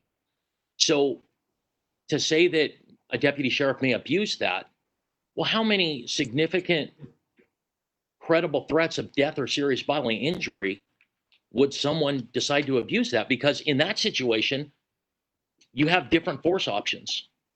One of those force options is to utilize your firearm. That's the catch. We're saying, what in layman's terms, what we're saying is the only time you can use the carotid restraint is an exact same situation where you could have an objectively reasonable utilization of firing your firearm. That's the level it's at now. I didn't mean to interrupt. I just wanted to throw that out, and also make reference to the fact it's been reported that in other jurisdictions across the country, the use of carotid restraints has in fact been banned. So then the question becomes, why are those deputies able to make, or those law enforcement officers able to make other choices, and your department cannot? Well, I think those other choices that those other departments are going to make are going to be utilization of their firearm or using impact weapons to vital areas of the body. Because by taking that out of the equation, you only have so many tools that you can utilize in a deadly force situation. And now the tools that are left show a higher probability of significant injury than the carotid restraint. And if I could, since statistics matter, from 2010 to 2020, there were 193 applications of the carotid restraint on the LA Sheriff's Department. 0 resulted in death. So it's an area where we have trained our deputies to utilize it properly. It's never been applied with the lower body, such as we horrifyingly saw occur in Minneapolis. It's never been a knee application or a lower leg application. It's always only been applied with the upper arm, the upper body application. And like I said, it's another tool that shows a higher reverence for human life than taking that off of the table and all that's left are guns and batons. Because we're not talking about lower levels of force. We're talking about the highest level situation of application of force, deadly force. Are there other? I don't mean to hijack your review, Commissioner Bonner, but I think that this is such a hot button issue that I think other commissioners would want to speak on it at this point, and I'd like to call on Commissioner Giggins. Well, could I, just before we do that, though, let me just make sure, Lieutenant Satterfield, I mean, if you had anything else to say on 1 and 3, and I actually want to know if he has anything to say on the other recommendations before we open it up, if we could. Lieutenant Satterfield, have you completed your presentation with respect to the qualifying language you think is needed in recommendations 1 and 3? And also, do you want to comment on any of the other recommendations? I would actually, Commissioner Colantino, I would prefer if we go through each one individually so we can keep those points in mind. I don't know, Judge Bonner, what you plan to do, but it seems easier, like, to just deal with 1 and 3 at this point, and then go down through the rest. Well, we've already are the most important ones. Cause we've already approved most of these, so unless there's something the Sheriff's Department objects to, there's no reason to discuss them again. The only ones that's why I was asking the question. I mean, because if there are no objections to the others by the Sheriff's Department, they don't have any further comment on them in any event, then we would know that. And that's what I'm trying to establish. Oh, okay, that's fine. So Lieutenant Satterfield, did you want to comment on any of the other reform recommendations? If you do, just let me know. Let us know. well, because I'm the one that's here right now on number 7, which is a new one, I would direct that, as this commission's already mentioned, Sheriff Villanueva has implemented a policy for those viewing this, listening to this. The policy is 3-01/050.83. Its formal title is Employee Groups Which Violate Rights of Other Employees or Members of the Public. And I would like to read it into the record so that the public hears what this policy says. And that's the comment I'll make on number 7. Department personnel shall not participate or join in any group of department employees which promotes conduct that violates the rights of other employees or members of the public. Participation in these illicit groups, herein referred to as deputy cliques or subgroups, which often include associated symbol and or tattoo, harms morale and erodes public trust. These groups undermine the department's goals and can create a negative public perception of the department, increasing the risk of civil liability to the department and involved personnel. Any employee engaging in misconduct of this kind, including but not limited to the use of excessive force or mistreating or harassing others, will be subject to discipline. If the misconduct involves criminal allegations, the matter may be referred to the district attorney's office for possible prosecution. All personnel will be held accountable for this policy. Failure to adhere to this policy may subject violators to discipline under the Manual of Policy and Procedures, including general behavior, hazing, and performance to standards. So, yeah, but you know what? Excuse me. I think as chair, I'm going to use my prerogative and follow the request from Commissioner Tolentino, because I think we don't want to lose sight of 1 and 3. So let's move back. Commissioner Giggins, I think you had indicated you wanted to address those.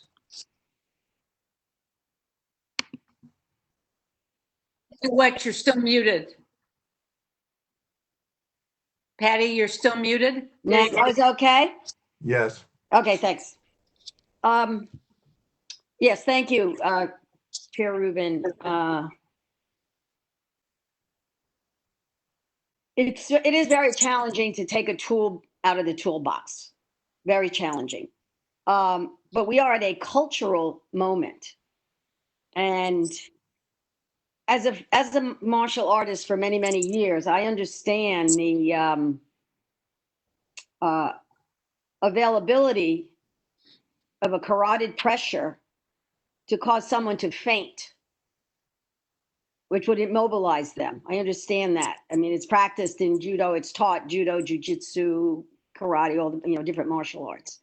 And it's actually pretty good for someone who is a smaller person on a larger person if you can position yourself. So it can be a very useful tool.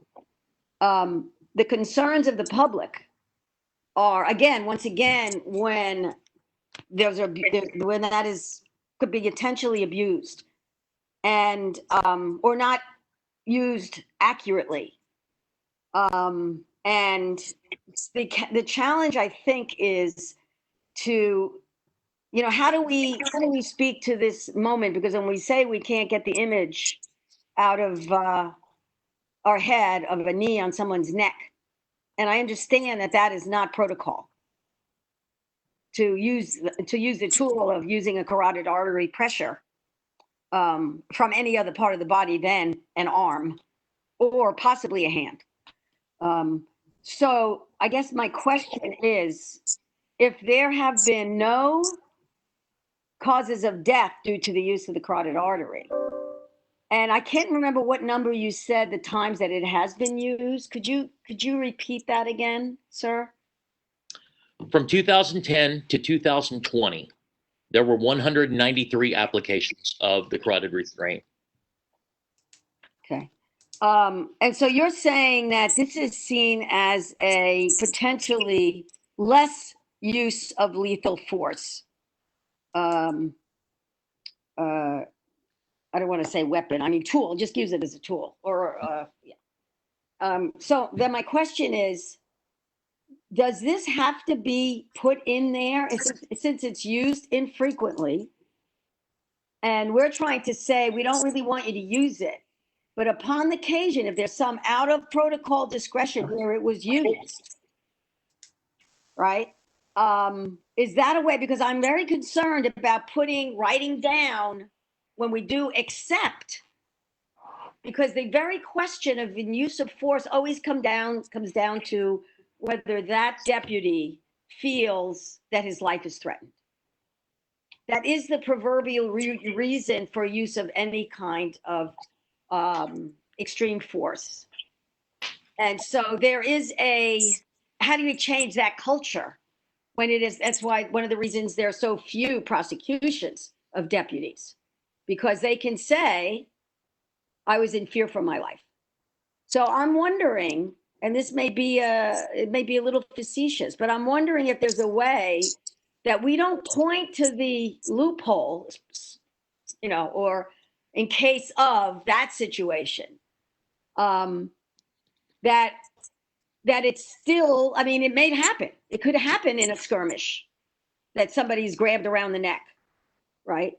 And it could be seen then as a lesser use of force.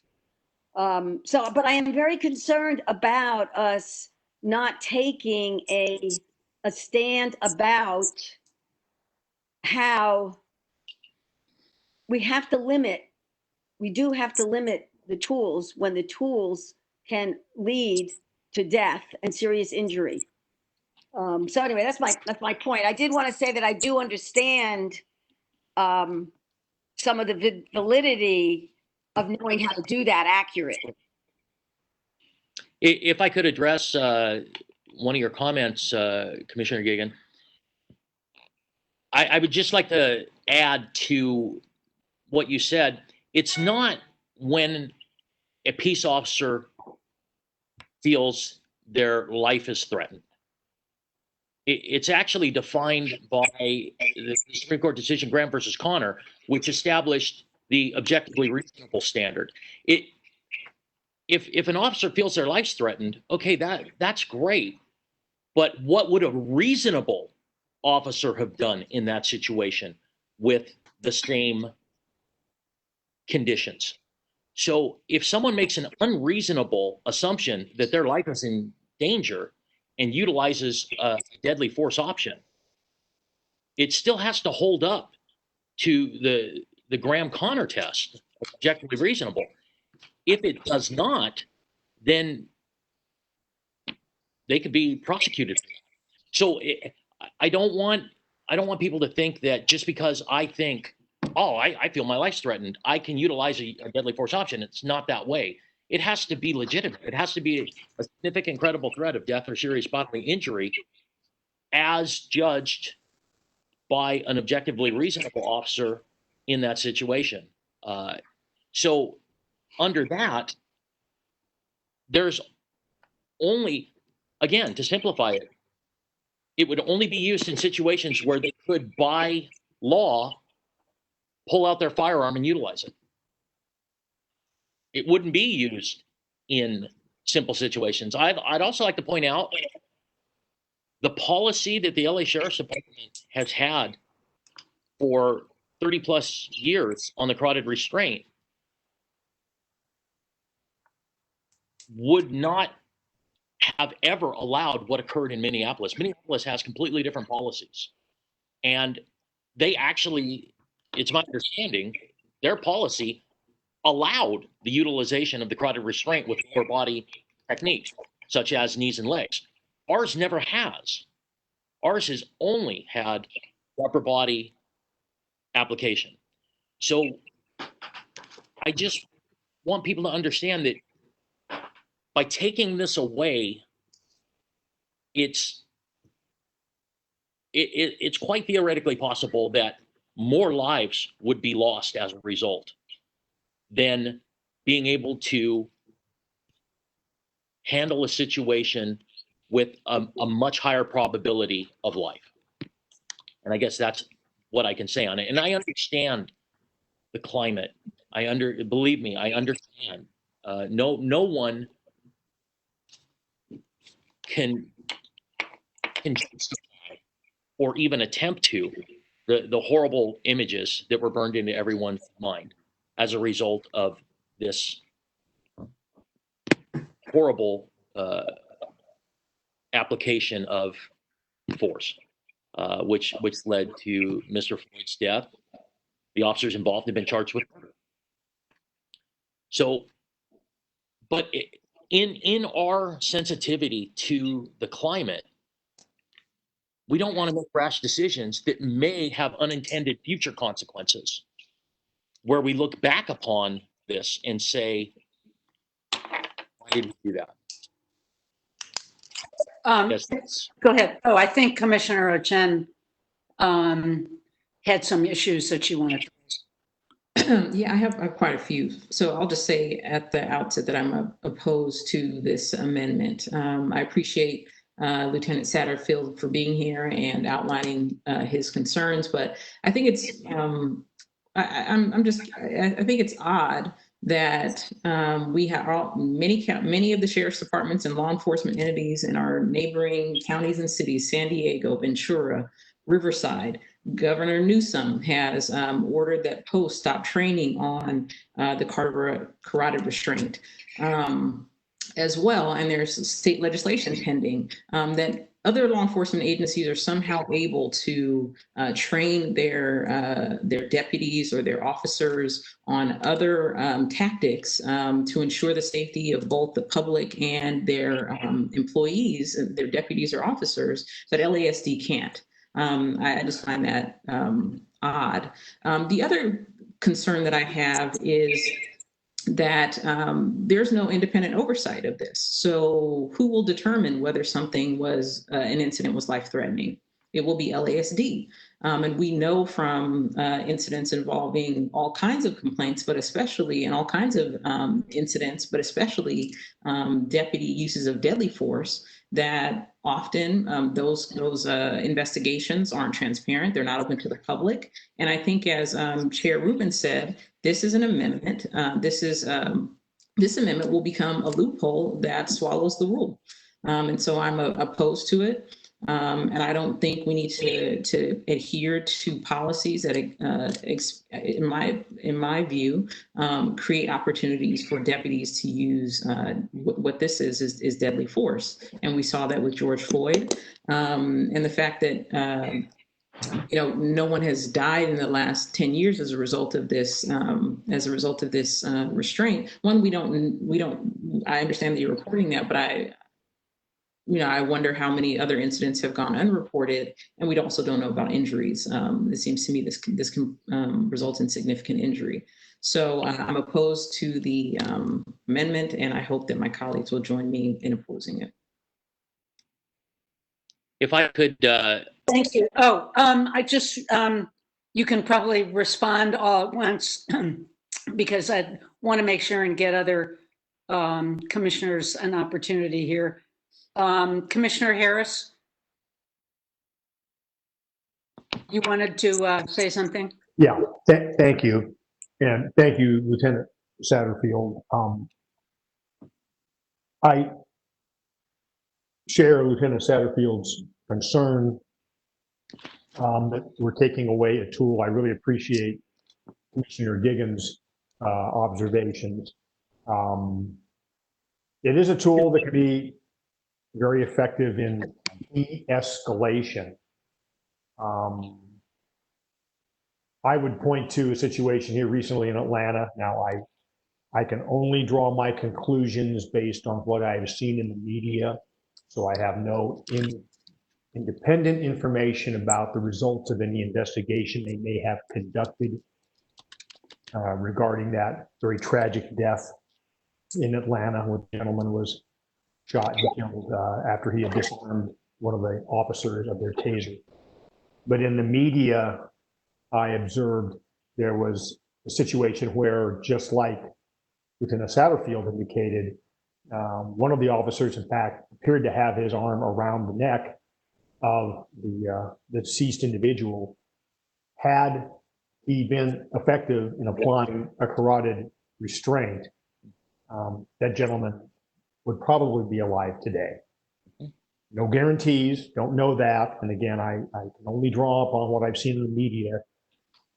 But I think it's a good example of, if applied appropriately, I think it can save lives. I understand Commissioner Ochen's concerns, and they're very legitimate. They can have other outcomes too, but I also think the numbers should speak for themselves. Out of 193 applications in the last 10 years in the LASD, there's been no fatalities. I do wonder, Lieutenant Satterfield, can you speak to, do you know the number of that 193? How many of those were used in a custodial setting? Do you know that? Okay. Because that would be interesting to note, because in a custodial setting, that would be, there is no deadly force option in a custodial setting, other than direct head strikes with an impact weapon, which of course we would always, I think all of us would like to avoid that at any time that that's possible. So it'd be interesting to know what the incidents were in a custodial setting. But all that being said, I understand the politics of where we are today. And that's not to say that politics are bad in this case. Maybe it is time that law enforcement do away with the carotid restraint. I do, and I appreciate people's feelings about the horrific situation in Minnesota, the murder of Mr. George, and I call it that, knowing what I'm saying. But that was not an application of a carotid restraint under what I know to be an application of a carotid restraint. Just watching that is not what we are talking about. We need to be cautious, and we don't conflate this into something that's not. So I would tend to agree with Satterfield that I would like to see it added as a category 3 use of force, only as a category 3 use of force, meaning it would only be used in those situations where deadly force would be applicable. But we'll see where that goes. I'm not sure that this is not a mountain I wish to die on, to be real honest with you. And I think the political winds are blowing in a direction that this just may not be the time, and it may be the correct thing to do to just outlaw. But I personally think I would rather have deputies have that option, that tool, to be used exceedingly judiciously than to take it away. Because when you take that tool away, as Lieutenant Satterfield has mentioned, you're leaving them with few other options. So I'll end my comments there. Any other commissioners want to speak to either 1 or 3 before I turn this back over to Commissioner Bonner? Patty's raising her hand. Oh, Patty.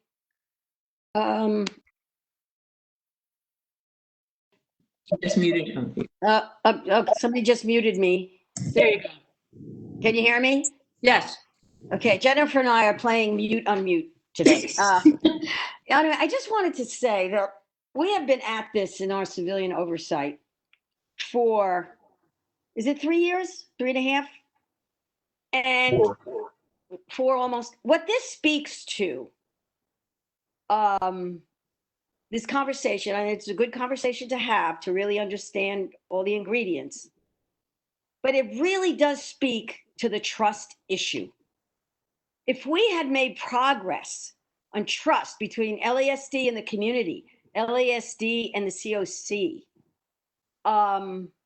if there was not a war going on between LASD and the Board of Supervisors, we might be able to live in the realm of nuance and have trust that you want to have some extra tools in the toolbox in case. But I just want to say this, and I'll be quiet after that. This exact conversation is speaking to the progress that has not been made. Thank you. If there aren't any other commissioners who want to speak on, oh, I'm sorry, Commissioner Tolentino.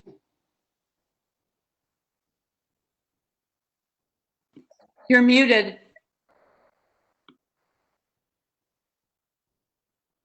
Remind me again, Lieutenant Satterfield, what exactly is the policy with respect to the use of the carotid restraint? And also, what would Commissioner Harris call the situation in Minnesota?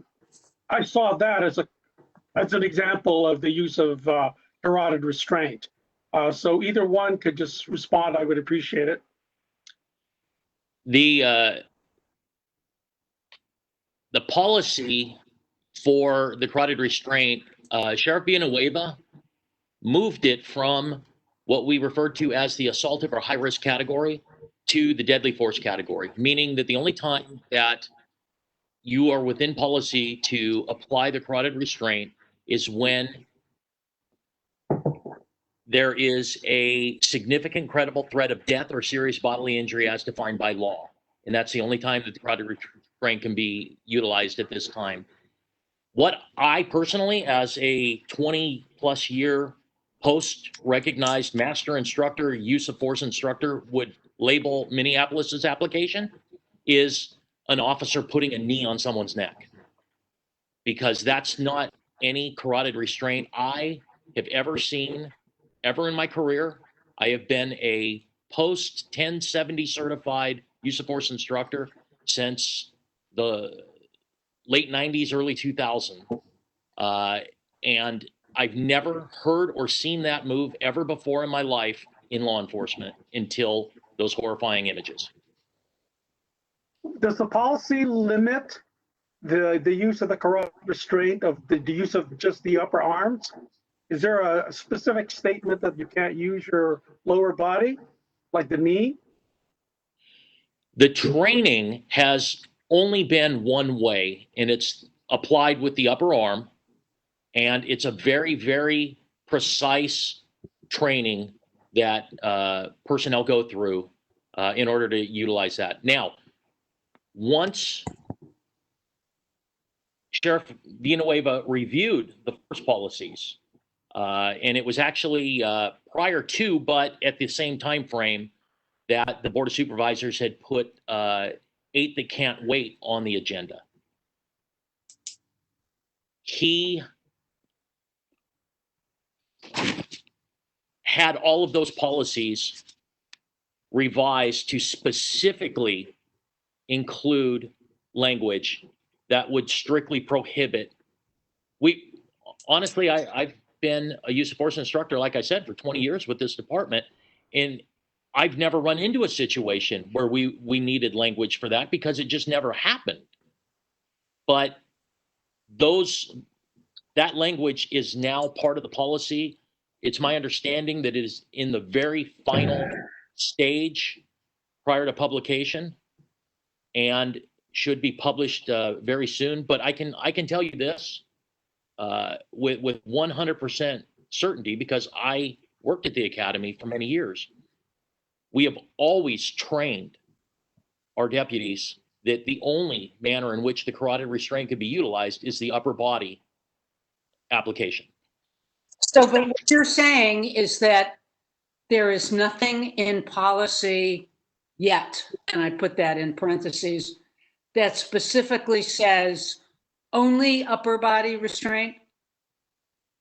There is a LASD use of force defensive tactics manual that has been out for many, many years. I was actually credited with being the project manager, one of the project managers of the publication. That specifically outlines the only application is upper body. That's been around for a long time. Deputies understand that. But Sheriff Villanueva has redone the policies to specifically include language barring something we've never ever seen as a problem or run into as a problem, because no one's ever, to my knowledge, performed the move in such a manner. It's not consistent with our training or our use of force manual. But those policies have been revised and should be published very soon. As you're aware, all of you are aware, it's not as easy as sit down at the computer, type up a new policy, and put it in the manual. there's a process. It takes time. There are unions that review, but I believe, based on what I was told as recently as last week, these policies are in the final stages of approval and of that approval process, and will be implemented into the manual very soon. Anybody else have comments? If I, Questions on Commissioner Harris, industry before we turn it back over to Commissioner Bonner? if I could, this is Commissioner Harris. I just want to, Commissioner Tolentino asked me specifically, and I will, what I saw in Minneapolis, I had never seen before in all my years. I don't know how you would describe that. So, yeah, just to answer your question, that was the most unbelievable thing I had ever seen. It was so totally wrong on so many levels that, yeah, I don't have any problem saying that that was absolutely inappropriate, probably illegal, a horrific use of force that was totally unjustified. So that's how I would describe that. And that's not what Lieutenant Satterfield is referring to as far as the carotid restraint that the Sheriff's Department currently allows. But again, you know, I understand how the winds are shifting. There are a number of agencies who are outlawing it. I don't want to belabor this point. It may just be one of these things that's just going to go the way of the dodo. And if it is, so be it. I would hate to see it removed as a tool in the toolbox, as Commissioner Giggins said. But you know, the will of this commission is the will of this commission. We can only make recommendations. But I just wanted to answer your question, Commissioner Tolentino. I mean, that was absolutely wrong and horrific on a whole lot of levels. I'll end it there. Thank you for the clarification. I think at this point, Commissioner Ochen, and then I want to go back to Commissioner Bonner. Go ahead. So just to comment on the amendment to recommendation 3, I believe having to do with de-escalation. I just, want to point out that we discussed this during our original consideration of these recommendations, and we rejected this language. I will also note that when we were discussing the Met team issue, for many folks, although I didn't vote, for many folks who voted to send a letter to the Board of Supervisors, one of the things that we heavily relied on in the conversation was prior precedent, that we had previously voted in support of the Met teams, and we would continue to do so. So I just would point that out. I find it really troubling that the Sheriff's Department, and I'm not trying to single you out, Lieutenant Satterfield, I understand you're representing the organization, continues to fight for what I consider to be a machinery of death, rather than trying to look for alternatives that, as you said, honor the sanctity of human life. Rather than emphasizing de-escalation and other tactics, we know that the carotid restraint can be deadly, and thank God it hasn't, according to your data, it hasn't been deadly in LA County. I don't know about before 2010, but I would hope that this would cause law enforcement agencies across the country to rethink their training, their tactics from top to bottom. And this should be an invitation. And I would hope that, I'd hope that LASD would welcome it and think about other ways to keep everyone safe, that doesn't rely on what can be extraordinarily deadly tactics. So that's where I am. I'm opposed to both 1 and 3. Commissioner Bonner. Yeah, thank you, Chair Rubin, assisting there. Look, I realize this is a very difficult issue. It has on lots of levels, including an emotional level, including I play all of that. Let me just say that I support the qualifying language regarding both recommendations 1 and 3. Recommendation 1 I support because I think a less lethal option should not be removed. If we have, if you can allow less than lethal force to be used in a life-threatening situation, that should be eliminated. A policy that we're recommending be adopted. I for that arm restraints as for this discussion. On recommendation number 3, if a deputy has a gun pointed at him, there really isn't an opportunity to de-escalate. So we some qualifying language where objectively it is impossible to de-escalate the situation. Let me just say, Pat, though, when we recommend a policy, we're recommending a rule be adopted by the Sheriff's Department. We're saying this should be the rule.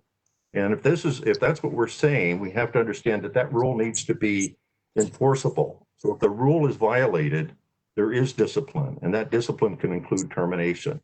So we're actually what we're proposing here is what the rule should be.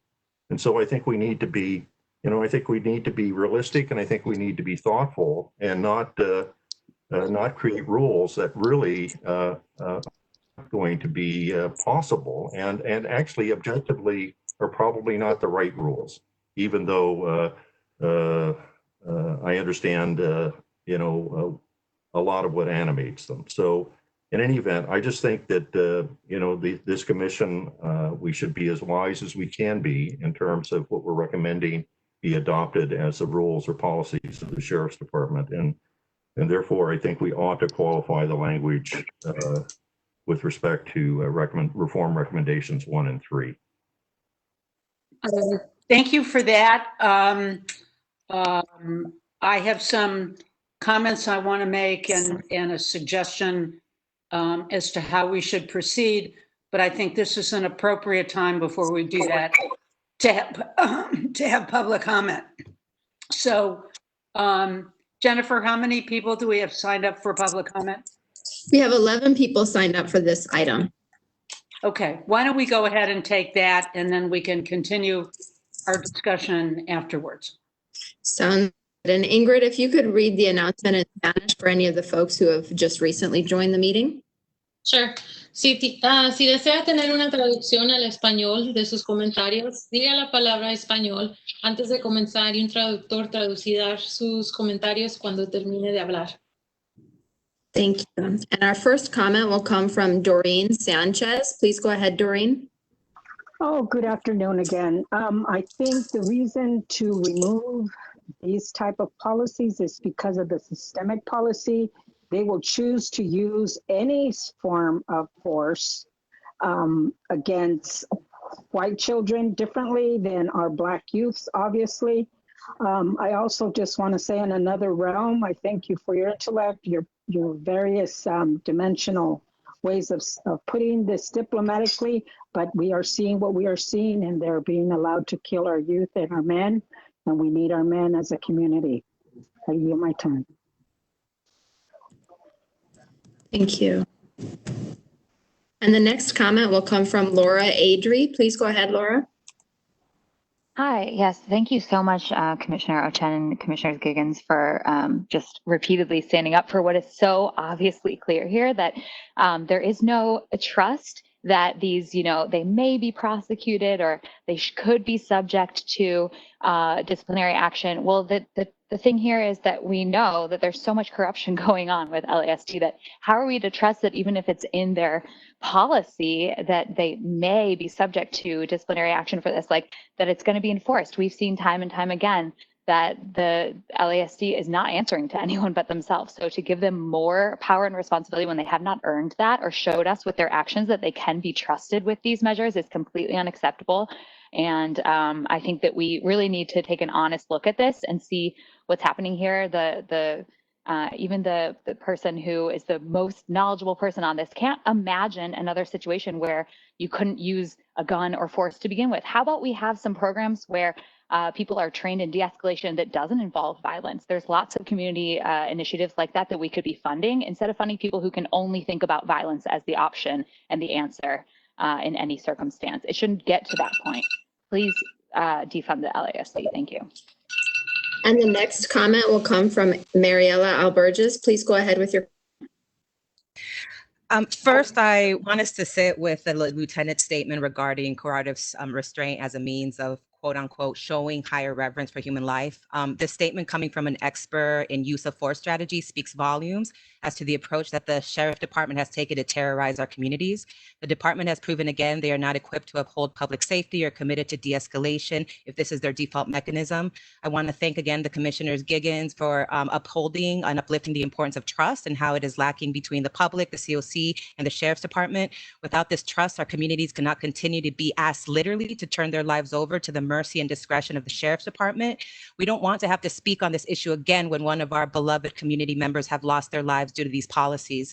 The solution is not to continue to pour precious funds into the sheriff's department or expand their reach, much less spend time pondering possible exceptions in which excessive force may be needed. The sheriff departments are not equipped to interface with the public. That has become long clear. Commissioners, please, please, please, the time is now for you to heed the call of the public and for you to join your colleagues and community partners in community-wide conversations as to true community-based systems of care. Thank you. And the next public comment will come from Joseph Maslich. Please go ahead with your comment. Sure. Good afternoon, commissioners, or good noon. I look at number 17 where it says members of the community are treated with dignity and respect. And I'll reference my comments on the secret societies. If the social and economic system and the public service system does not reach that standard, it's going to be tough on all the community members when there are these kind of encounters. I say that not to exonerate anybody or excuse anything. I notice in number 3, immediately require de-escalation. I'd like to see either 3 changed or something added about prevention of escalation, active training and lots of role playing, and not just one weekend, but every month or a long time of how people can encounter, how sheriffs can come into situations that are not in the most extreme, as the lieutenant gave an example, and prevent the escalation, not just say when it's escalated to de-escalate it. Thank you. I have something else and I'll write it and send it to you folks. Thank you very much. And the next comment will come from Apollonia Sullivan. Please go ahead with your comment. Thank you. Hello? Yes, we hear you, Apollonia. Okay, hold on. Here I am. Let me wash my hands. Apollonia, we hear you. Please go ahead with your comment. Okay, on the use of force, one of you said the truth that for 4 years, apparently this commission has failed. I think one of the reasons the sheriff's department has been on the defense and this commission has been in the attack, and the only ones that are hurting are the community that you're all supposed to be advocating for. I really believe that if you take a different approach, dictatorship, it might actually work for us, the community that you're supposed to be advocating, and not label our officers that are actually very indicative and represent the communities that they serve. In LA County, which I reside, I see this reflection clear, and I do believe they have a lot to work with, and a lot of things they need to fix, but the approach that this commission is taking, this is the second time I hear, is absolutely the wrong one, because for 4 years we're still talking about it. And please do not dictate to them what to do, for there are the professionals. Let's look at it a different way. You do not go to the doctor and tell the doctor what to do. That was not going to be received productively. We look at statistics and numbers, and I think we need to stick with that truly without bias to be productive. Thank you. Thank you. And the next comment will come from Donna Kelly. Please go ahead with your comment, Donna.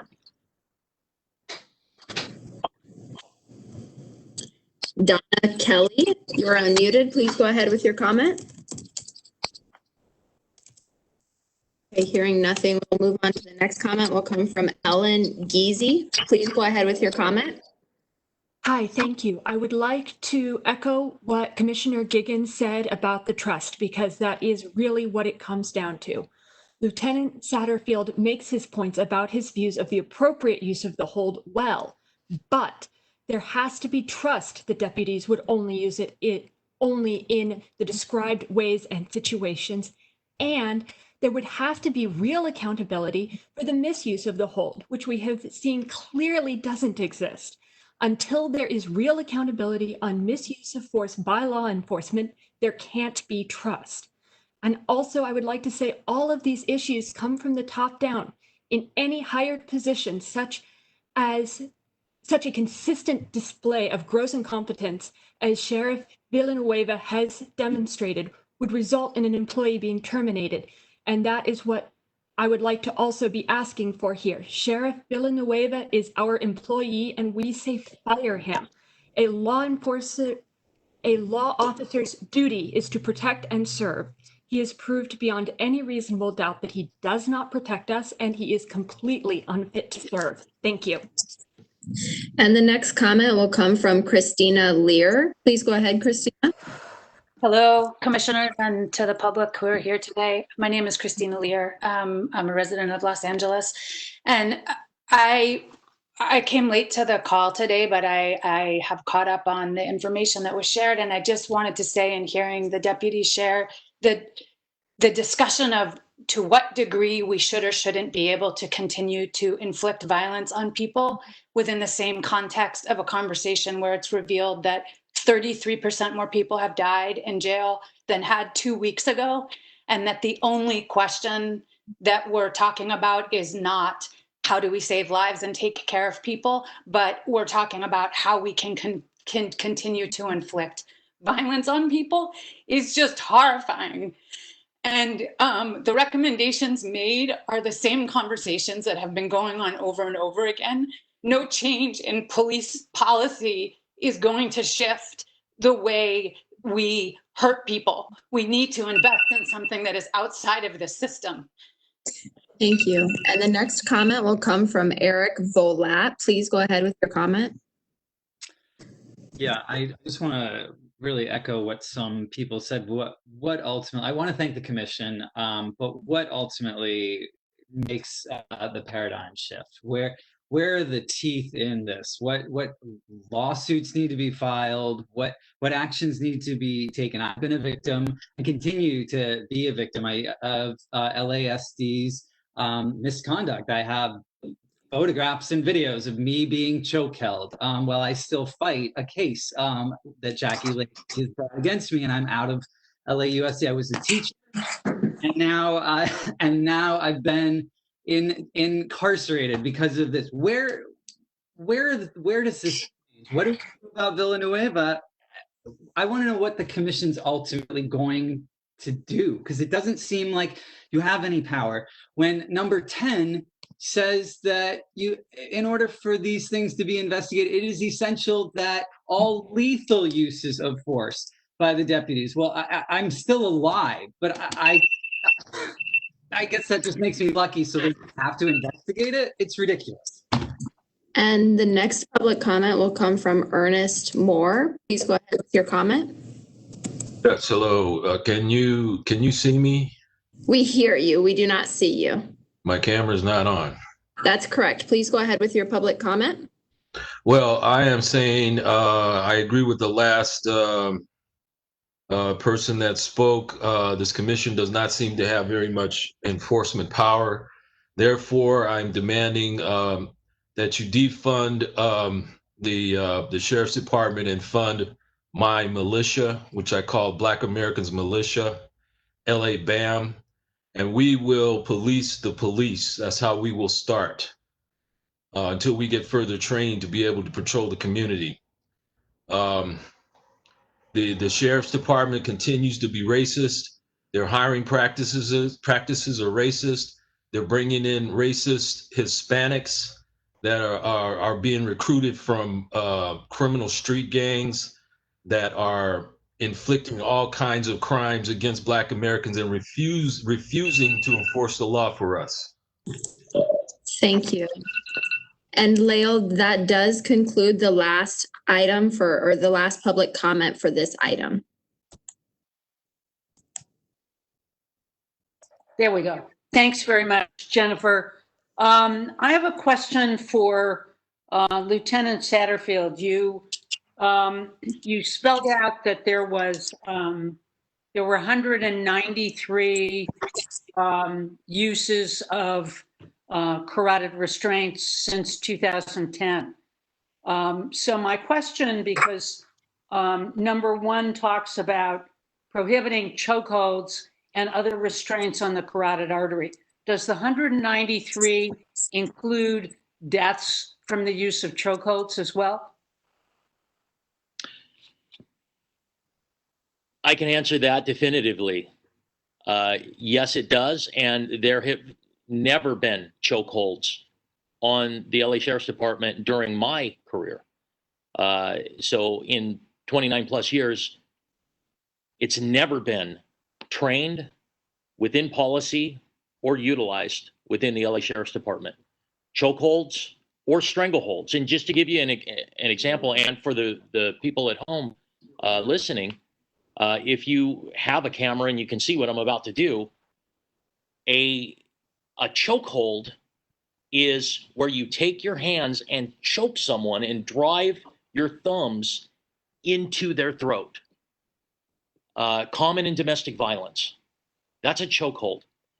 A armbar hold is where you take the bony part of your arm or something hard and pull it across the front of someone's throat. Not restricting oxygenated blood flow, but collapsing the airway. Those have never been allowed on the LA Sheriff's Department ever.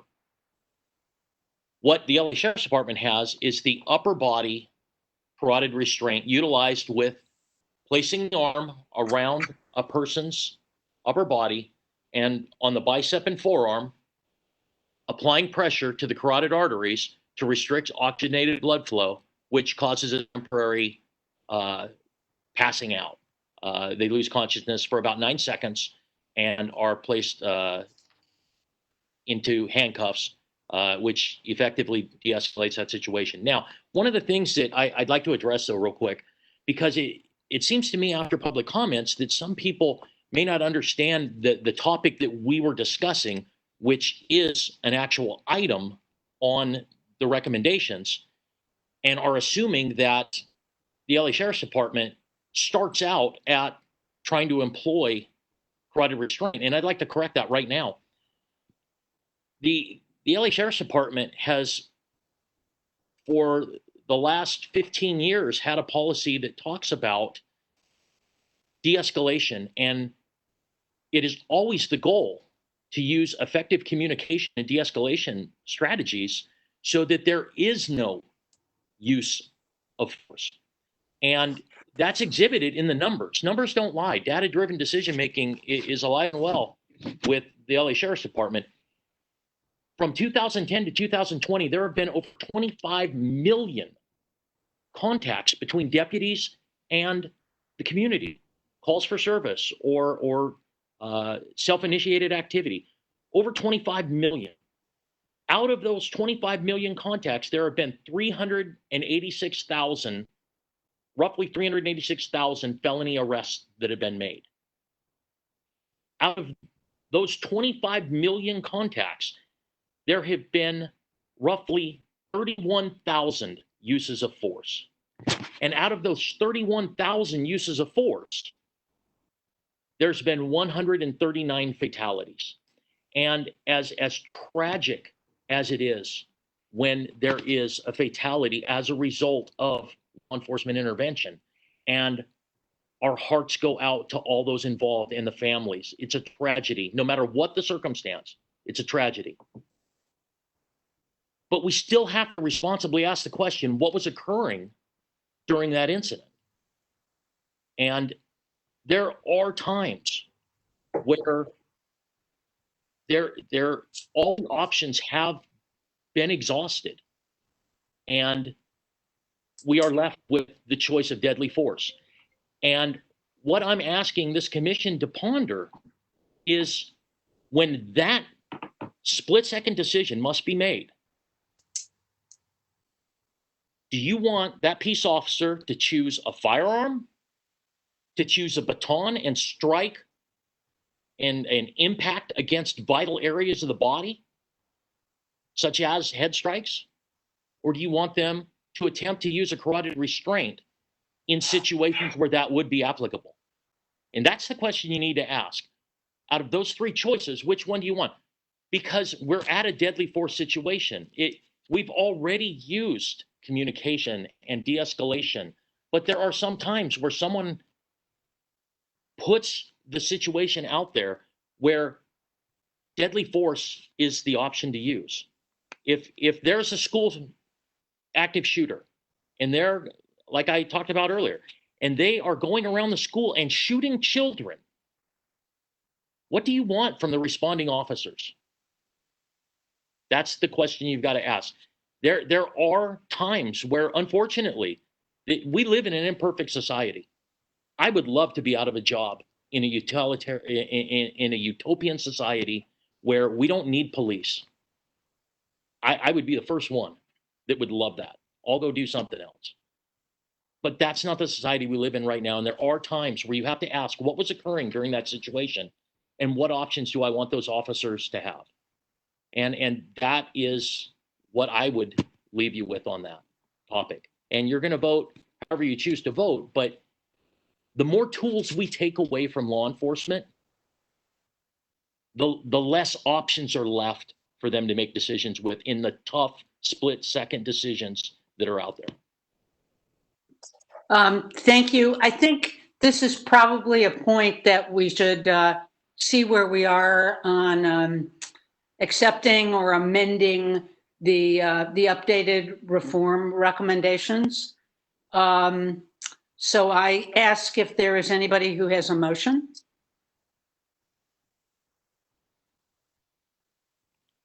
I think the motion would be to delete the qualifying language of recommendations 1, 3. I'm not making that motion, but I hear that there's some sentiment in that direction. I would move to make that motion to delete the added language in 1 and 3. And I second. With that motion that has been made and seconded, Ingrid, would you call the roll, please? We'll need to do public comment before the vote. We just had public comment. We are good with public comment for this item. No, we already had public comment. Correct. We are good with public comment for this item. Okay, Commissioner Bonner, I vote no. Commissioner Giggins, I vote yes. Commissioner Harris, I vote no. Commissioner Kennedy,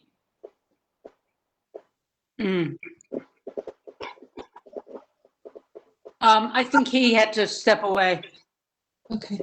Commissioner Ochin, Yes. Commissioner Tolentino, Yes. Commissioner Thompson, Commissioner. Can you hear me? Yes, we can hear you. Yes.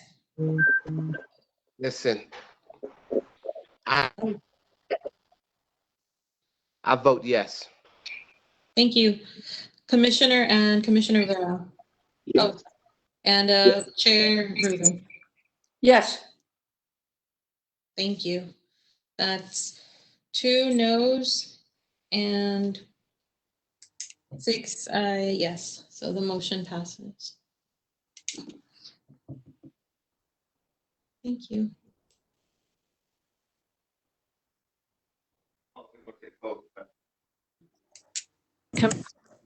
Commissioner. No, you were muted, but we hear you now, Leo. Commissioner Bonner, did you have a question? No, I just thought if we were going to move on, there are some additional recommendations that are recommendations of the Use of Force Committee, reform recommendations 7, 10, 13, 16, 23, and 24 that have not been adopted by the full commission. I would like to see them adopted. I would so move. If I get a second, then we could discuss them. Second.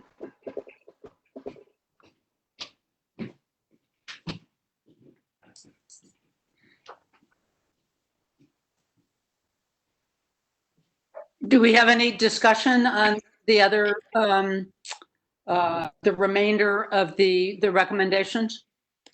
I just would say I'm in support of them.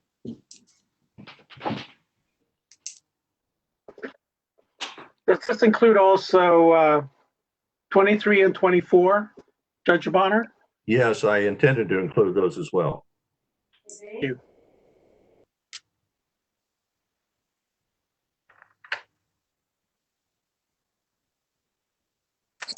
If there's no further discussion. I have a question. I wanted to see if Lieutenant Satterfield had any comments on the additional recommendations from the Use of Force Committee.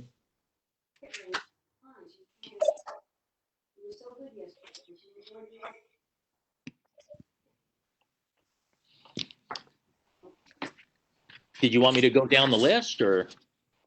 On 7, I've already commented.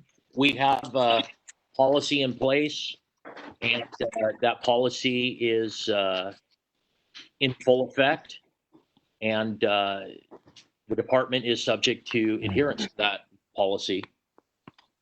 On number 8, right below it, I would like to enthusiastically endorse number 8, although you may have heard we're having a little bit of a budget problem. So maybe you could make a recommendation for funding to specifically earmark it for number 8,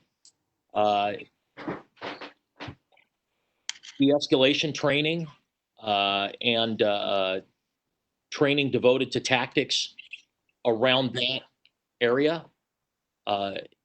It should be something that we enthusiastically support, but it takes money. Yeah. And if we could get your endorsement for that and write the language to earmark it straight towards number 8, and that would be fantastic. If I could just interject, Lieutenant Satterfield, I think it would be best if you could to essentially tell us whether there are any objections or concerns about the recommendations. And it is a concern that you need money for, and we'll take that under advisement. But what I'm really looking for is there anything in here, particularly in the additional recommendations, that you on behalf of the Sheriff's Department objects to or think ought to be changed, modified in some way? If you could just do it that way, I'd appreciate it. Okay, number 10. Sorry, and I think also we're voting on the ones that are underlined, isn't that right? Because we've already approved the others. That's right. So the ones that are underlined are the new ones that we're voting on today. Helps with your comments. Number 10, Sheriff Villanueva already announced that something in this category is already being addressed. And it's in the formation and committee phase right now. So that is something that is supported. As for number 13,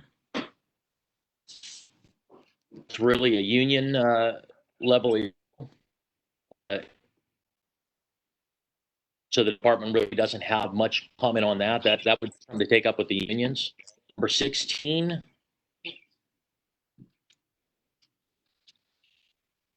I think we support that to the level which we legally can.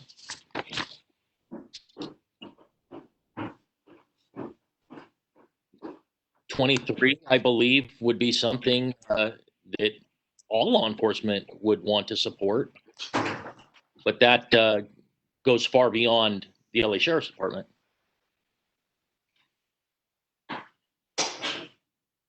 Ruby? And I can't comment on 24.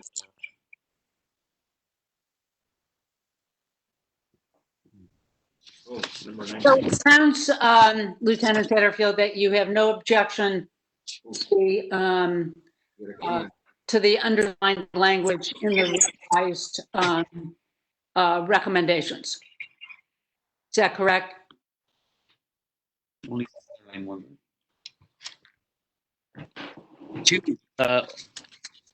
Whatever I commented on, those are the only reservations I would have. Other than that, I believe that it sounds like something that we could definitely work with. Okay. Jennifer, do we have any public comment on other than 1 and 3? We only have public comment remaining for item 3 and for item 4. The public comment for this 2C has already been taken, so we are good with that. Okay, so since there has been a motion made to adopt the revised recommendations, the ones that are underlined, I think we can proceed with a vote. Okay. Commissioner Bonner, Yes for the motion. Commissioner Giggins, This is to adopt the other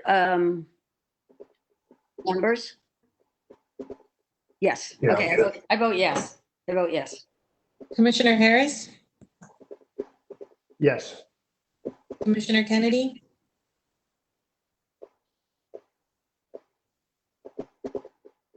I'm going to move on to Commissioner Ochin. Yes, and I apologize. I'm going to have to sign off right after this vote, but I vote yes. Chair Rubin, Yes. Commissioner Tolentino, Yes. and Vice Chair Vera. Yes. Motion passes. Thank you all very much for that. Can you give me an indication how many people have signed up for general public comment?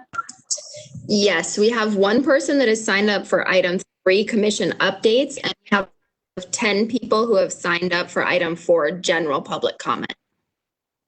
Okay, so I think we at least ought to have some comments from our executive director. We haven't had this report for a very long time, and I also want to thank this opportunity for having Lieutenant Satterfield here.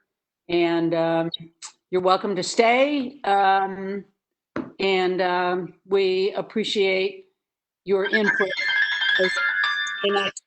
May not agree with it, but we welcome your input. So I thank you for that.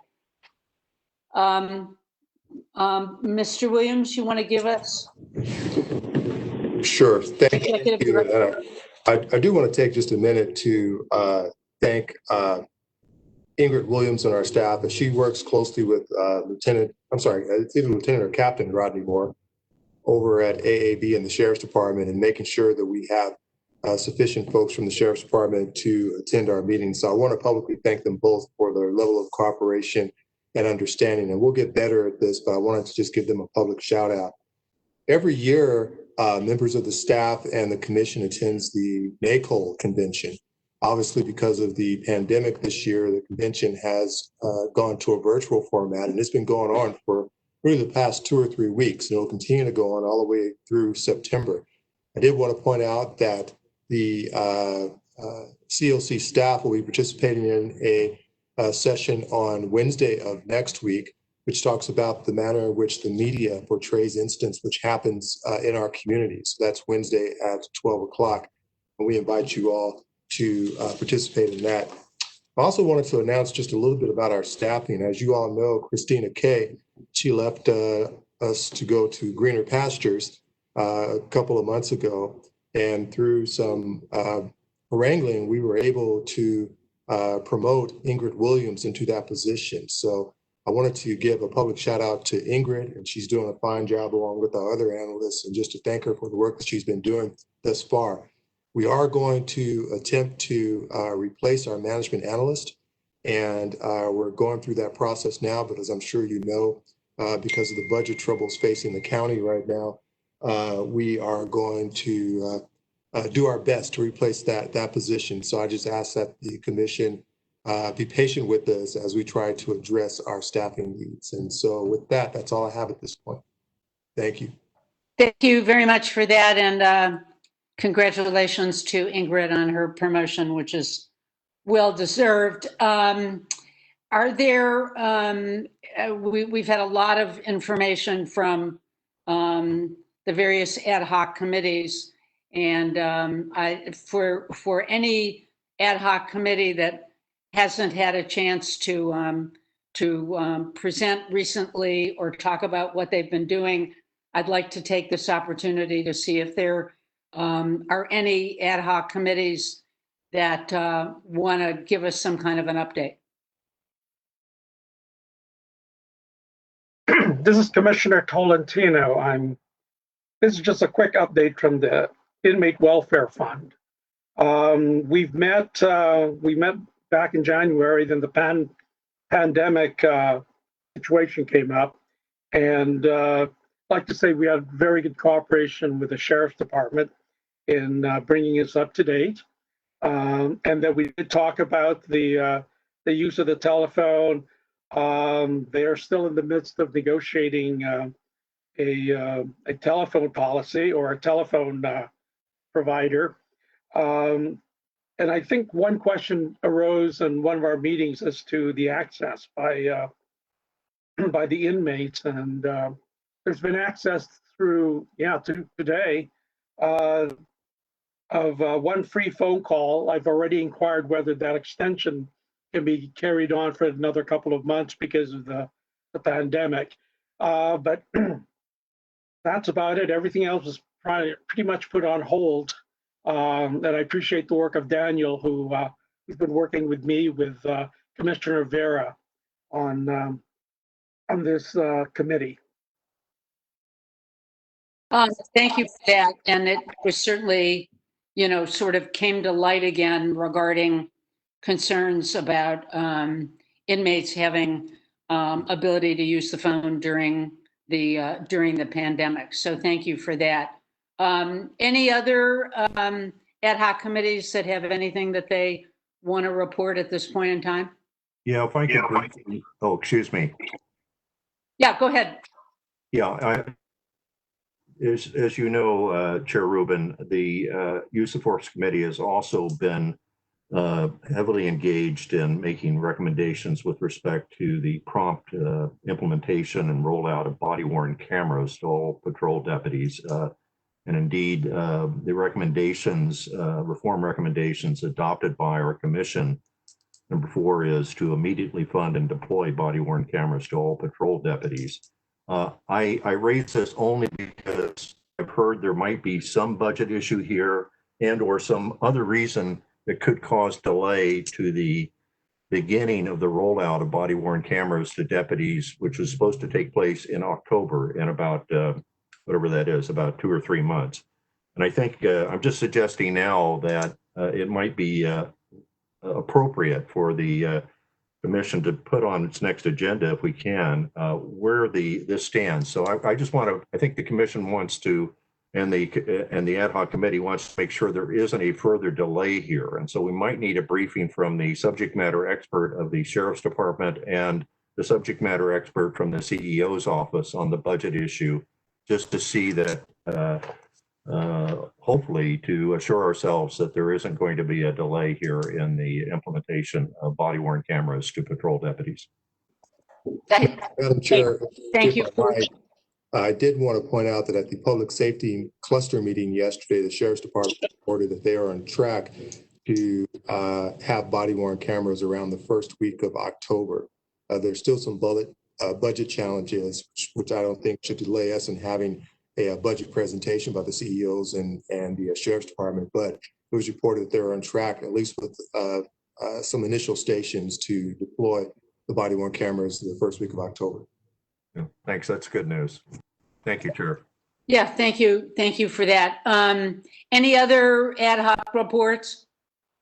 All right, I'd like to ask the Inspector General, Mr. Huntsman, briefly to give us any updates that the Office of Inspector General is working on. I know we did get some good information earlier in the meeting, but if you can briefly talk about any other significant activities on the part of the Inspector General, I think we'd all appreciate hearing that.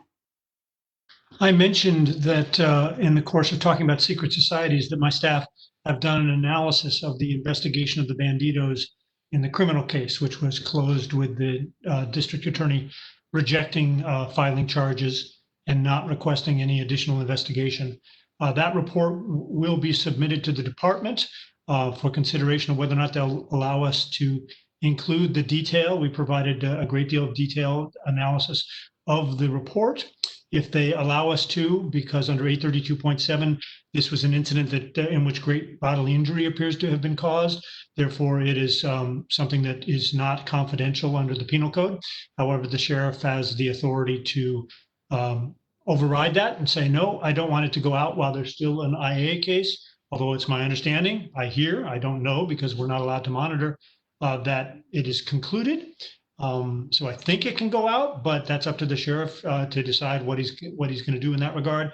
If he refuses to allow us to put out the detail, we'll put out the report with redactions. So our opinions will still be there and our conclusions regarding that investigation, which I've already summarized in my statement. And that's it, unless anybody has any questions. That sounds good. Let's go to general public comment, please. Okay, first up for public comment, we have Donna Kelly. Please go ahead with your comment.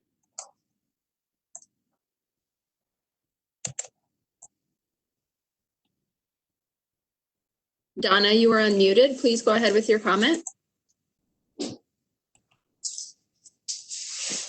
Okay, hearing nothing, we will move on to the next person. Jen, do you want me to make the Spanish announcement? Sure, you can go ahead with that. Thank you. Si desea tener una traducción al español de sus comentarios, diga la palabra español antes de comenzar y un traductor traducirá sus comentarios cuando termine de hablar. Gracias. Thank you. And Miranda Arlette, please go ahead with your comment. Miranda Arlette, you are unmuted. Please go ahead with your comment. Okay, hearing nothing. Ernest Moore, please go ahead with your comment. Yes, I would just like to say that as a tax-paying citizen of Los Angeles County, I do not feel that this commission is effective in that you're just writing reports to the Board of Supervisors and then they review the reports and try to figure out what's politically correct to take action on. In the meantime, people are suffering and lives are being lost. You need to add a enforcement component to this commission. And I'd like to see your report to the Board of Supervisors about this. Again, in my last comment, I had proposed a specialized law enforcement agency to accomplish this. You have a problem with pig culture. I know how to end it, and my taxes shouldn't be paying for it. You don't know my qualifications. I used to work for LA County. I've had a lot of experiences. And again, this is racist, and this is Black Americans are being wiped out of Los Angeles County, and this can't be put off and brushed over, thrown under the rug. Thank you. And the next comment will come from Apollonia Sullivan. Please go ahead with your comment.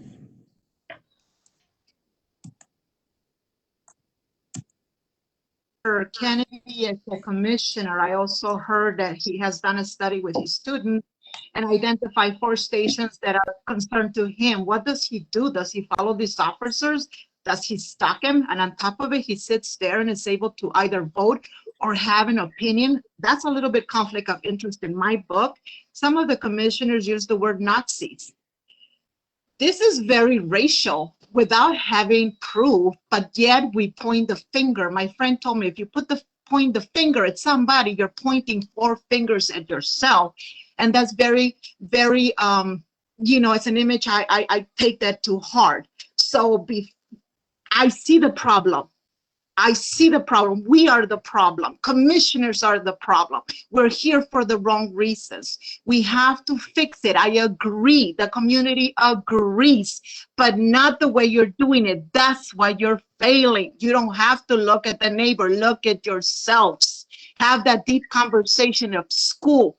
Let the parents in the house. That's where it's at. Thank you. And the next comment will go to Miranda Arlette. Please go ahead with your comment, Miranda. Hi, can you hear me? Yes. Great, thank you so much. So with a nod to the people that are currently on the call, the commissioners, I'm curious if any of you have attended the Wednesday protest that Black Lives Matter puts on? Yeah, I don't see anybody responding. So after listening to today's dialogue and police commission meetings on Tuesdays, I still have the same conclusion, which is to defund LASD and reimagine LA. It seems as though LAPD and LASD would rather defend their actions instead of listen and learn from the communities that they traumatize daily. Your constituents, including BLMLA and Dr. Melina Abdullah, demand reallocation of community dollars from secret societies to public resources highlighted in People's Budget LA. So long as you let the cries of the people fall into deaf ears and actively block action, it will be noted in this meeting and LASD history that commissioners on this call enable future violence done onto Black and brown Angelenos. I yield my time. Thank you. And the next comment will come from Eric Volat. Please go ahead. You are unmuted. Please go ahead with your public comment. Okay, hearing nothing from Eric, we will move on to the next person. MW, you are unmuted. Please go ahead with your public comment. Thank you, commissioners. It was deeply disturbing hearing LASD Lieutenant John Satterfield bring up Graham B. Connor today.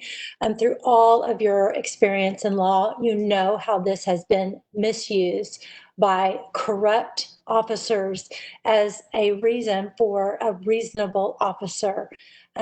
What would be used in a similar circumstance? I want to thank you all for voting to take away all deadly uses of force. I want to continue to encourage you to recommend to the Board of Supervisors not to give any more funding to this corrupt government body that has been proven over and over again just in a few short hours based on tens of years of work. You are considering the body-worn cameras. There's over $81 million that have been used from this over $5 billion budget to defend corruption. They have resources available. Do not give them any more. Defund the Sheriff Department.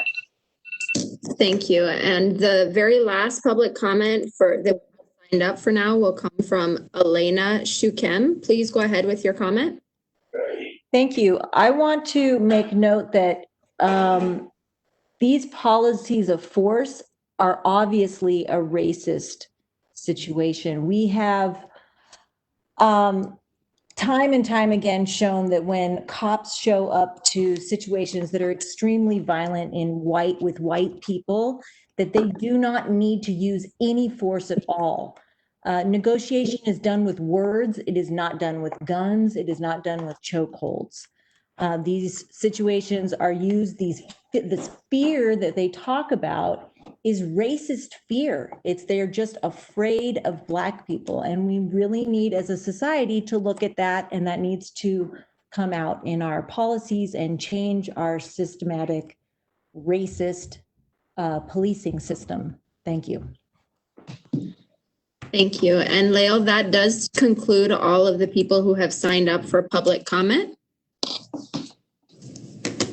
That's great. Thank you very much. And I think we are ready to adjourn the meeting. And I want to thank everybody for their participation and mention the fact that the next meeting is Thursday, August the 20th You can look at our website, coc.lacounty.gov, for more information regarding the next meeting.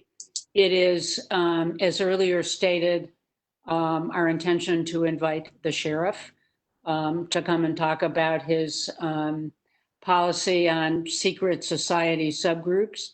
And also, we hope to have a presentation on the budget from a representative from the CEO's office to understand some of those issues.